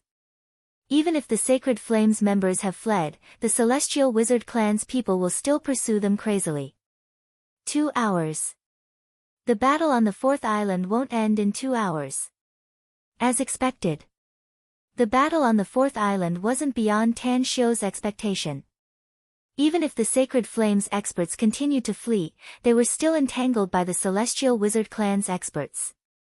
The two sides fought for more than 3 hours. About 4,000 experts of the Sacred Flame were killed, while the rest of them fled to the fifth island with wounds. "Boss!" Singluan led his 5 guardian elders and quickly rushed to the monitoring room. Tan Xiu turned his head and looked at the unscathed Singluan. He smilingly said, "You did a good job. Some of your people used witchcraft, so the Celestial Wizard clan's people will soon find out. It won't take long for them to catch up. What I'm most satisfied about is that the Sacred Flame's people didn't flee to the 6th island as planned, but to our 5th island." Singluan stared blankly and asked with a confused expression, "Won't the Celestial Wizard clan be on guard if they flee to our island?" The more profound the heritage of a clan is, the more conceited they are. Tan Xiu sneered. The Celestial Wizard clan will never give up after losing so many people. Let's just wait and see. The Celestial Wizard clan's people will have a short rest soon and then come to us." Having said that, Tan Xiu got up and said in a deep voice, "Go to the beach to greet the Sacred Flame's people. Once they land on the island, immediately tell them to join us in arranging the defense network. Their mission as cannon fodder has ended, but they still have to participate in the next battle." "Sect Master, did you plan all of this long ago?" asked Qi Nan all of a sudden. "It's a smart man to see through it but not say it," replied Tan Xiu with a smile. In a flash. Qi Nan wasn't the only one who understood it. All the Tang sect's experts in the room were also aware of it. They finally realized that they had to pass through the 5th island if they wanted to rush to the 6th island as fast as possible. They were also worried that they would fall into a desperate situation once they fled to the 6th island and the enemy would chase them there. It would be better for them to directly go to the fifth island and join forces with the Dark Shaman clan and Tang sect's people. No one can compare to Sect Master when it comes to scheming and scheming. At this moment, the same thought emerged in the minds of all the Tang sect disciples in the room. However, they also thought that the Sacred Flame stray dogs would soon escape here, so they rushed outside and informed the others to get ready for battle. Chapter 12:20. Time fleeted by and nearly 2 hours passed in the blink of an eye. Tan Xiu, who was sitting on a boulder on the beach, watched the dozens of liners rapidly approaching in the distance with a smile on the corner of his mouth. With a few gestures, figures flickered lightning fast and suddenly appeared on the beach. Mr. Tang. As the liners docked, Vulcan, who was covered in scars, quickly came to Tan Xiu. Although his expression couldn't be seen, the chilling aura emanating from his body indicated that he was extremely angry at the moment. We lost? Tan Xiu's expression was full of indifference and his tone was a bit cold. Vulcan clenched his fists and said, "We lost. The Celestial Wizard clan is much stronger than we expected. Even though we went all out, we were still no match for them. The most hateful thing is that the Dark Shaman clan's people didn't have the slightest intention to help us when they found that the other party's reinforcements had arrived. Otherwise, my Sacred Flame organization wouldn't have suffered such a huge loss. As far as I know, the number of experts from the Dark Shaman clan who went to the fourth island is not many." Tan Xiu shook his head. "If they help you, not only will it not reduce your losses, I'm afraid it will greatly increase." "What do you mean?" Vulcan's tone turned cold. "The Celestial Wizard clan's purpose in coming here is to slaughter the members of the Dark Shaman clan," said Tan Xiu indifferently. "However, they didn't find any members of the Dark Shaman clan from the first island to the fourth island.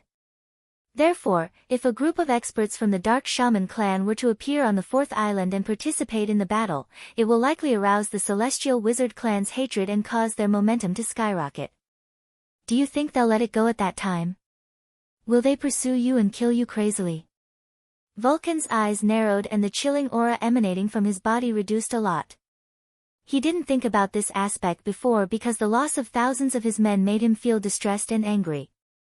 But now, after hearing Tan Xiu's words, he felt that it made sense.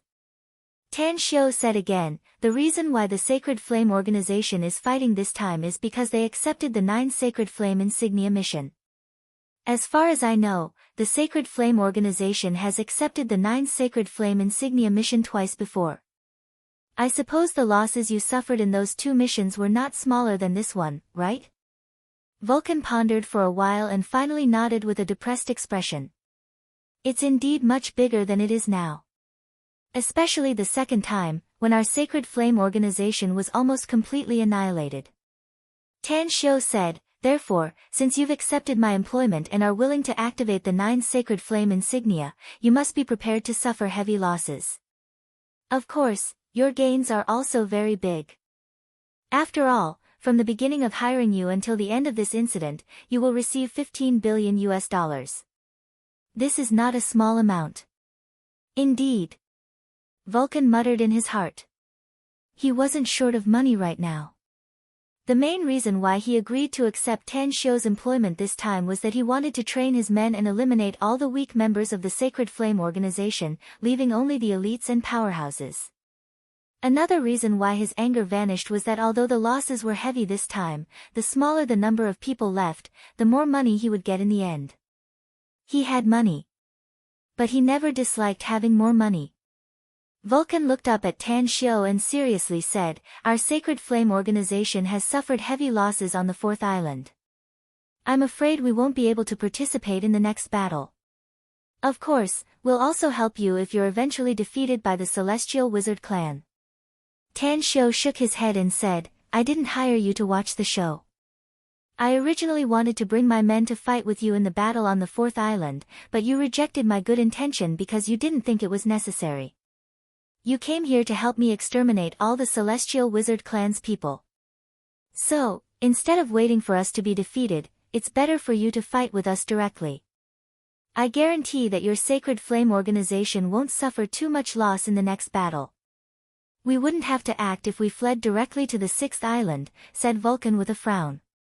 But you didn't flee to the sixth island because you're afraid that the Celestial Wizard Clan's experts will chase you there, said Tan Xiu. Since you fled here, you need to fight side by side with us. It's better to say that you're helping yourselves rather than helping us, $20 billion. If you're willing to pay us $20 billion, I'm willing to lead all the members of Sacred Flame to fight side by side with you to exterminate all the Celestial Wizard Clan's experts. Vulcan didn't directly refuse Tan Xiu's offer, but raised the price with a firm tone. Tan Xiu deeply furrowed his brows and deliberately showed an awkward expression. After pondering for several minutes, he nodded and said, $20 billion is indeed a huge sum, but it's not convenient for me to transfer the money to you now. I'll transfer the remaining $15 billion to your account after the battle is over. Okay. A smile appeared on Vulcan's face and he immediately ordered the Sacred Flame members to disembark. He ordered them to join forces with the Tang sect disciples and the Dark Shaman clan to besiege the Celestial Wizard clan's powerful enemies. Amidst the boundless sea, more than a dozen liners quickly sailed toward the fifth island. On the deck of the leading liner, a black-robed old man and another companion sat cross-legged, quietly looking at the sea ahead. Elder brother, I don't know why, but I suddenly have a feeling of trepidation. It's as if we're about to face a life-or-death crisis. That expert, who looked very young, frowned and said to the sorcerer ancestor. He looked like a young man. Wizard Ancestor was silent for a few minutes and then slowly said, it wouldn't be a problem for all of us to evacuate if we didn't go through the battle on the fourth island. But our Celestial Wizard clan suffered heavy losses on the fourth island, and all of our clansmen are suppressing their anger. I'm afraid we won't be able to let our clansmen vent their anger if we don't chase after those enemies. That's right. Our wizard clan has a cultivation art. If we can't vent our anger, it will affect the minds of our clansmen and cause their cultivation to stagnate. This is also one of the reasons why we can't retaliate even though our clansmen are constantly being harmed. Hence, we chose to vent our anger on the Dark Shaman clan, said the young powerhouse with an old voice and a nod. According to Helios Luna's message, he should be on the fifth island of the Nonagon Bulwark, Sunny Island, said Wizard Ancestor all of a sudden. But those enemies have fled to Sunny Island, so what about Helios Luna? Did something happen to him? I don't know. For a time, both of them fell into silence. Although they were a bit uneasy, they still insisted on chasing after the enemy. During the battle on the fourth island, their people detected the presence of the Dark Shaman clan's wizards. They decided to kill their way to the fifth island. On the one hand, they would kill the Sacred Flame members, but on the other hand, they would also find the Dark Shaman clan's people and exterminate them. Ahead, the fifth island was faintly visible. Although it looked a bit blurry, both of them could already see their destination. It was precisely because of this that the atmosphere on the liner became particularly solemn. The soaring killing intent nearly condensed into a tangible substance, causing the temperature here to drop several degrees compared to the surroundings. Everyone, abandon the ship and land on the island. Wizard Ancestor slowly stood up from the deck. Along with his hoarse voice, figures shot out from more than a dozen liners like sharp arrows. In the blink of an eye, the beach was occupied by dozens of Celestial Wizard Clan's experts and they were on high alert. Set fire. Burn the entire island. Wizard Ancestor waved the magic staff in his hand and a towering pillar of fire blasted toward the woods above. More than 2,000 experts of the Celestial Wizard Clan disembarked from the ship and landed on the shore. This time was different from the battle on the fourth island. Apparently, they were ready to fight with all their might. During the battle on the fourth island, they dispatched less than 1,000 people. But now, although 200 to 300 people had died in battle, their total number was still more than 2,000. This meant that nearly all the powerhouses of the Celestial Wizard Clan had come here. It was killing intent. It was perseverance. The prairie fire crazily spread under the uncontrollable urge. The forest on the fifth island occupied 3/4 of the entire island. The entire sky was dyed red by the raging fire. Kill, the Celestial Wizard Clan's experts tried their best to avoid the burning fire and rushed toward the enemies that had appeared. Standing on the roof of the two-story garden house in the center of the island, Tan Xiu watched the approaching flames with a sneer in his eyes. His location was a 2-kilometer residential area made of reinforced concrete. Therefore, no matter how fierce the fire was, it wouldn't pose any threat to them. However, he pitied the Sacred Flames people because more than 60% of the organization's members were hiding in the jungle. Although the fire couldn't harm them, it could force them to show up to face the enemy. Kill. Kill with all your might. The more you fight, the less the threat my Tang sect's disciples and the Dark Shaman clan's members will be. Tan Xiu's heart was filled with hatred and his eyes kept flickering. 20 minutes later. When Tan Xiu saw Do Huishan rushing toward him lightning fast, he immediately shouted, "Heed my order, everyone. Get ready to slaughter the enemies of the Celestial Wizard Clan. Qin Zhizhong, lead a group of people to besiege the 2 Celestial Wizard powerhouses. Remember, I don't want you to kill them, just stall them." Understood. Qin Zhizhong shouted and immediately rushed out with more than 20 Tang sex experts. "Tang Guang, Tang'an!" shouted Tang Xiu again. "Tang Guang, Tang'an, you two sneak attack those 2 powerful enemies. Do your best to inflict heavy damage or kill them." Understood. The airflow in the air changed and the duo instantly disappeared. Tan Xiu took a deep breath. After Huishan dashed in front of him, his figure flashed and quickly dashed toward the direction where the battle was the most intense. He then shouted, "Huishan, tell your men to kill the enemies. Today is Jingye's birthday. I ask for blessings and monthly votes." Chapter 12:21. Vulcan. He was a very famous expert all over the world. His whereabouts were erratic and no one knew his true identity. But every time he took action, he always slaughtered all his enemies with an overwhelming momentum. However, this name appeared here again. Most of the Celestial Wizard Clan's experts had heard of Vulcan's name. Even many of the clan's core experts knew that Vulcan was the leader of Sacred Flame. Sacred Flame. More than 2,000 Celestial Wizard Clan's experts finally understood where the forces fighting them on the 4th island came from. They were from Sacred Flame, and the powerhouse who killed many of their clansmen was none other than the monstrous Vulcan. A chilling light flashed in Wizard Ancestor's eyes. After his judgment, he finally determined that the other party came from 3 forces, namely Sacred Flame, Dark Wizard Clan, and some powerful Chinese cultivators. It was a trap. Wizard Ancestor had lived for hundreds of years. How could he not understand that this place was a trap? His black robe fluttered as he instantly dashed to mid-air and shouted, "All descendants of the Celestial Wizard Clan, heed my order. Retreat to the coast where the liner is anchored." Buzz, a sudden sword beam tore through the space barrier. It was a swift and fierce attack from another plane that instantly slashed Wizard Ancestor's head. Despite hurriedly unleashing his wizard artifact, Wizard Ancestor's body shook violently and he was sent flying backward, spurting out a mouthful of blood.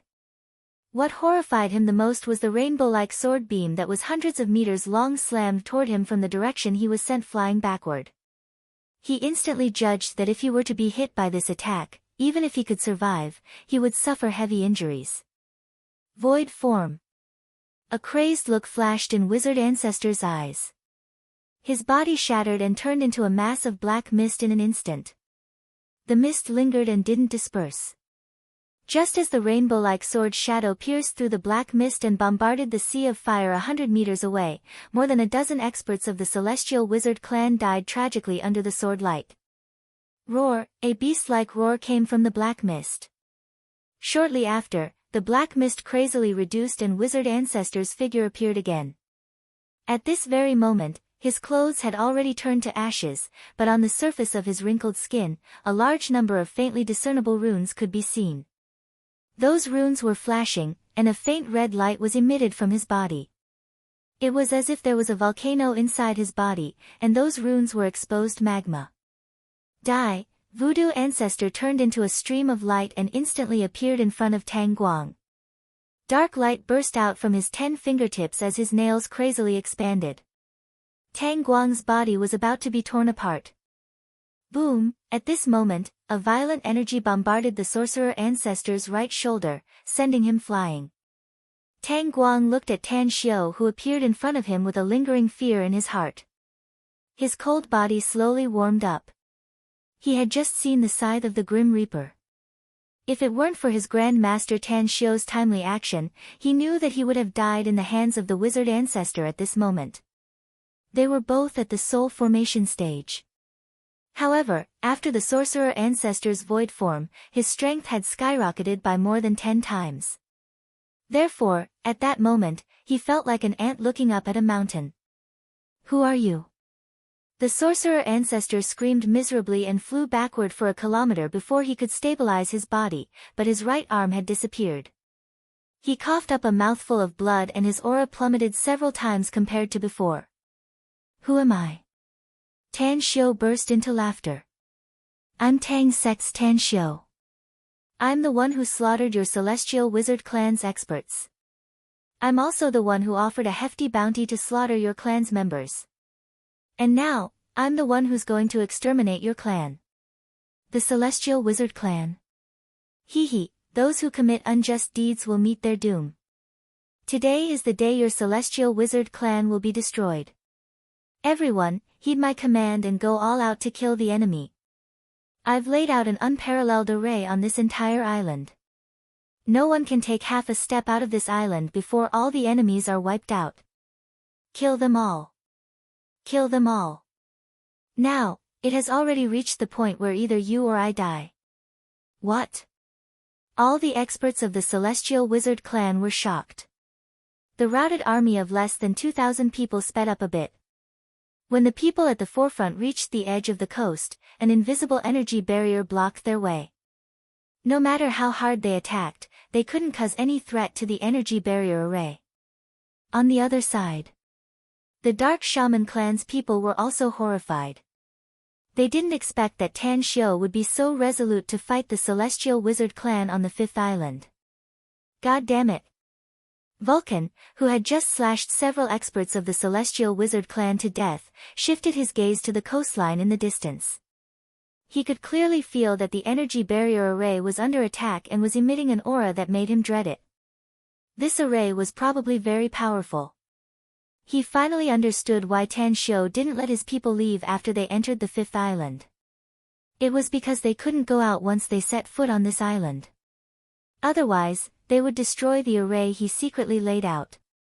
This is, forcing my sacred flame to fight the enemy with all my might. Vulcan roared helplessly inwardly. His killing speed increased. In just a few minutes, the number of Celestial Wizard clan's experts who died in his hands had reached dozens.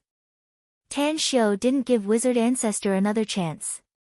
His lightning-fast attacks inflicted heavy damage on Wizard Ancestor. In just half a minute, Wizard Ancestor was on the verge of death under Tan Xiao's attacks. Die! Just as Tan Xiao was about to give Wizard Ancestor the final painful blow, another Supreme Elder of the Celestial Wizard clan launched a sneak attack on Tan Xiao. He had been hiding his strength all this time and kept roaming around Tan Xiao and Wizard Ancestor, looking for an opportunity. And now, he felt that the opportunity had come. A contemptuous look flashed in Tan Xiao's eyes. The gap in strength wasn't something that could be overcome by a sneak attack. Not to mention that he had been observing the surroundings and had long discovered this Supreme Elder of Celestial Wizard clan who had been hiding his strength. Chop! Tan Xiao instantly brought out his divine sword and punched Wizard Ancestor's chest. The divine sword then swung in the opposite direction and split Wizard Ancestor's Supreme Elder in half. In an instant, Tan Xiao coldly killed 2 of Wizard Ancestor's most powerful powerhouses. It was at this moment that Tan Xiao's mind suddenly erupted with a violent roar. Just as his consciousness fell into darkness, it was as if fireworks suddenly erupted. Countless gorgeous lights blasted through the darkness and illuminated the dark world. Celestial Essence Spirit Technique. Devour.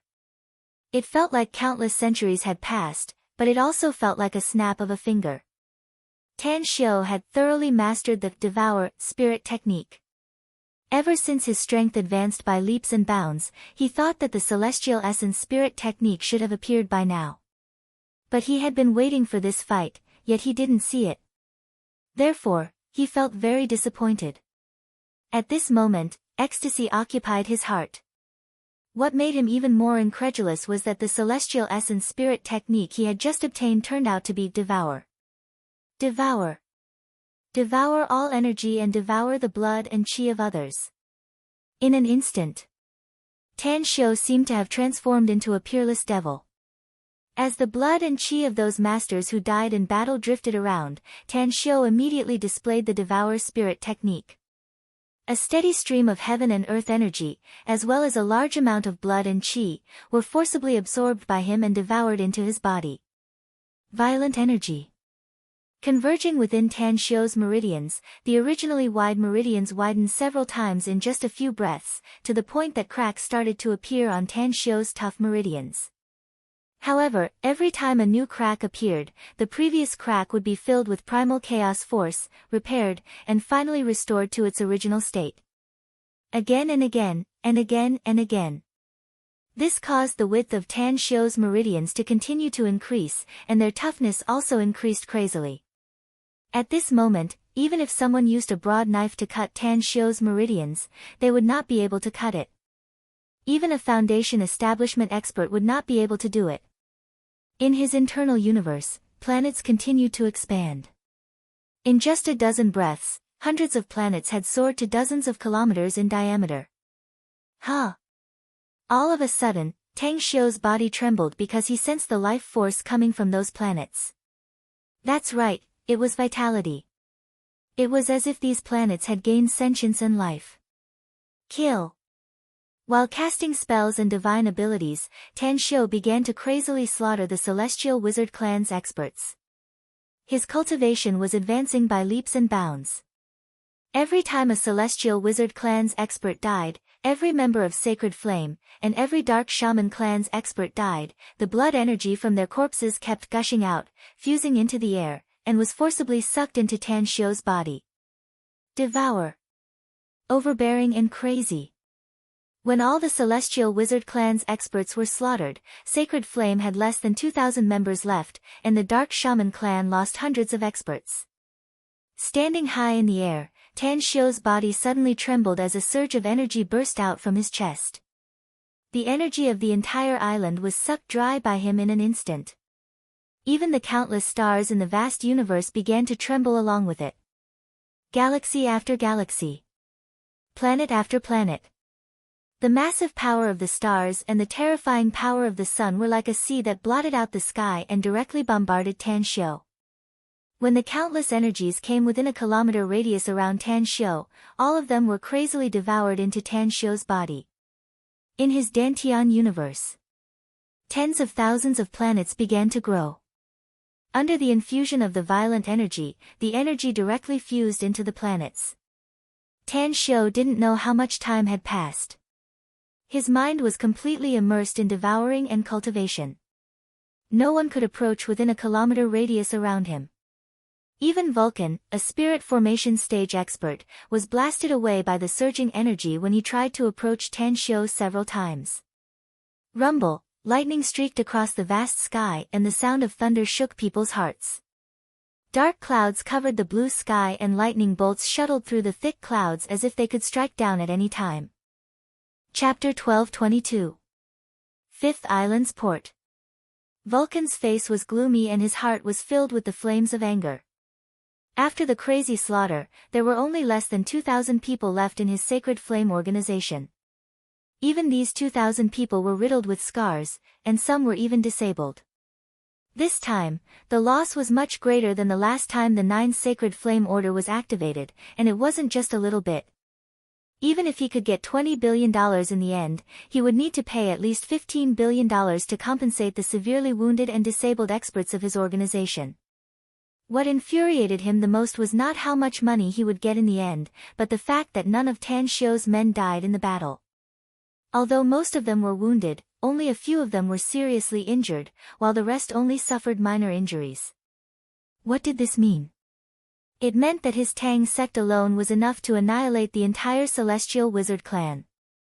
Why did the Tang sect people just sit back and watch when his sacred flame fought the celestial wizard clan on the fourth island? Why did the Tang sect people want his sacred flame to participate in the battle on the fifth island? Vulcan even saw with his own eyes that when his sacred flame's members were slaughtered by the celestial wizard clan's powerhouses, the nearby Tang sect powerhouses didn't provide any support at all and only focused on attacking the celestial wizard clan's experts. Otherwise, his sacred flame's members wouldn't have suffered such a huge loss. Tragic. Too tragic. Although Vulcan had hated many people in his life, he had never hated Tan Xiu as much as he did today. His hatred for the Tang sect was so deep that it reached the Nine Nether. He wanted to seek an explanation from Tan Xiu, but the sudden change forced him to attack the surging aura several times, only to be blasted away again and again. Tan Xiu didn't even give him a chance to speak face to face. Explanation.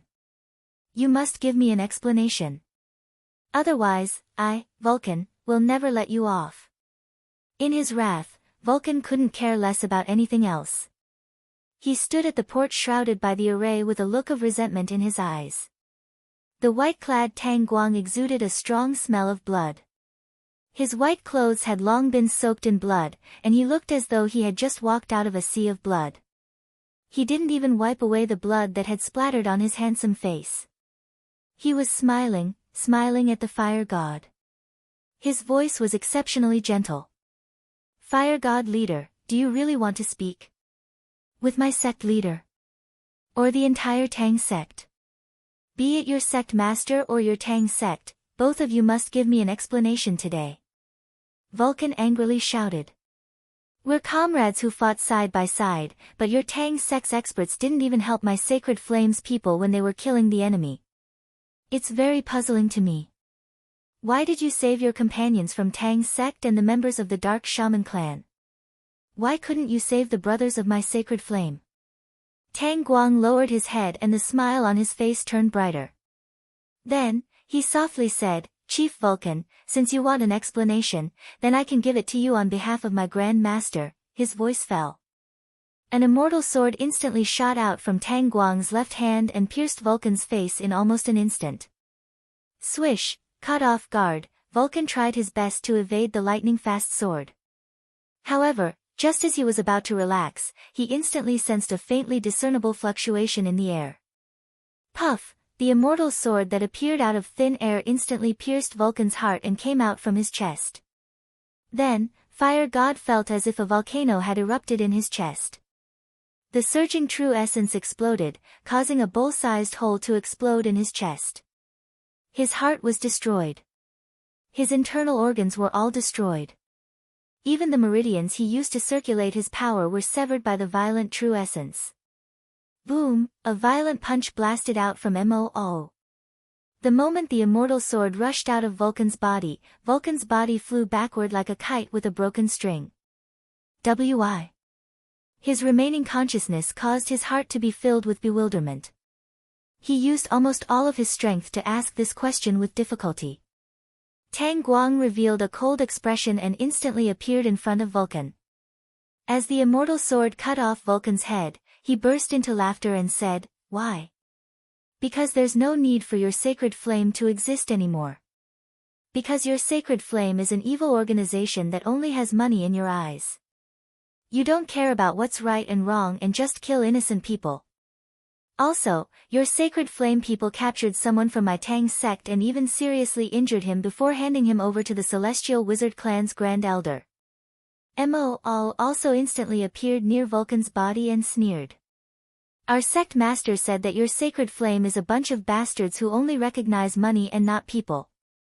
The reason why we hired you is to make you our cannon fodder. Do you understand what cannon fodder is? Only when you suffer heavy losses and all of you die can you wash away your wrongdoings. You're the main culprit, so you must be responsible for those pitiful people your sacred flame killed. The world crazily rotated in Vulcan's vision.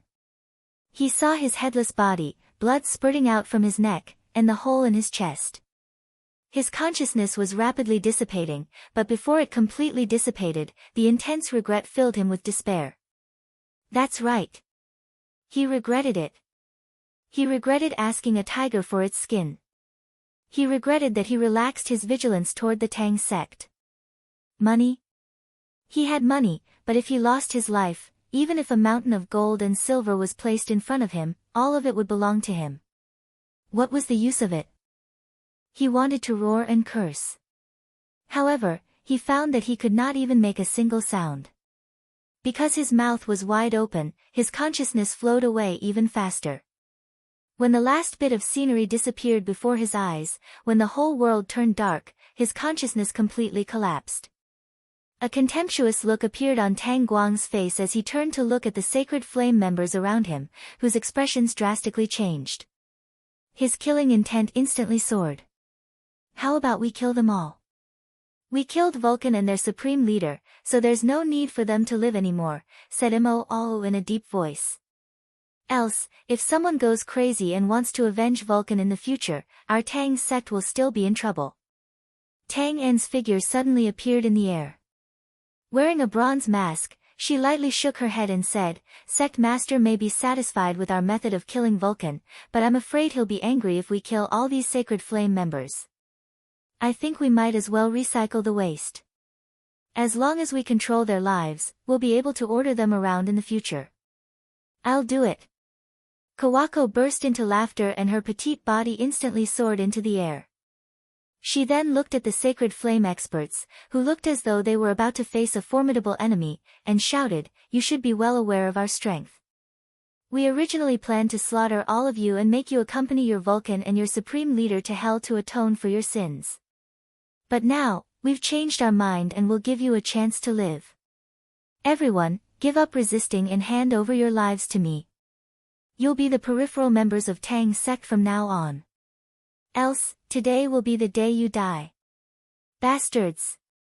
You're despicable and shameless. Let's go all out. Tens of sacred flame experts soared into the air one after another and charged toward Kawako with the conviction that they would surely die. A disdainful smile appeared on the corner of Kawako's mouth. Her immortal sword instantly turned into a several 100-meter-long sword light and killed several sacred flame experts with a single strike. At the same time, Tangan also instantly attacked. Both of them had recently broken through to the spirit formation stage and were very powerful, so their attack was simply a naked massacre. In just half a minute, the tens of sacred flame experts who rushed out were all slaughtered. Who else wants to die? We'll fulfill your wish, shouted Kawako fiercely. Throw away your weapons and sit cross-legged on the ground if you don't want to die. Kawako Yamamoto and Tangan had already killed nearly 2,000 experts of sacred flame to the point that they were scared out of their wits. They then looked around and saw dozens of experts glaring at them like tigers eyeing their prey. They threw away the weapons in their hands and sat cross-legged on the ground in accordance with Kawako's order. They might have more people, but they had personally witnessed the power of these experts from the Tang sect when they fought against the Celestial Wizard clan. They were simply terrifying killing machines that were hundreds of times stronger than them. Each and every one of them was ruthless and merciless, killing people as if they were chickens. If they were to defy them at this time, it was very likely that they would all be slaughtered just like what that woman said. They didn't want to die. It was better to live than to die. It was the truest portrayal in the minds of these 2,000 members of Sacred Flame. Kawako nodded with satisfaction and loudly said, Give me all your mental defenses and cooperate with me to cast a restriction spell on your bodies. Otherwise, I'll personally cut off your heads and limbs and throw them into the sea to feed the sharks. 2 days passed. It took Kawako 2 whole days to cast a restriction spell on all 1,762 Sacred Flame experts. In other words, the lives of these 1,762 Sacred Flame members were now firmly under Kawako Yamamoto's control from now on. She could decide their life and death with just a single thought. The rest of the Tang sect members looked envious because Kawako was the only one who knew such a soul-controlling art. They couldn't do it even if they wanted to control the lives of some Sacred Flame members. In these 2 days, all the members of the Dark Shaman clan were gathered on a small slope. They had witnessed the destruction of Sacred Flame and the power of the Tang sect's disciples. Aside from Singluan, all the Dark Shaman clan members were worried that they would end up like the Sacred Flame members, either being ruthlessly killed or having their lives controlled by that woman.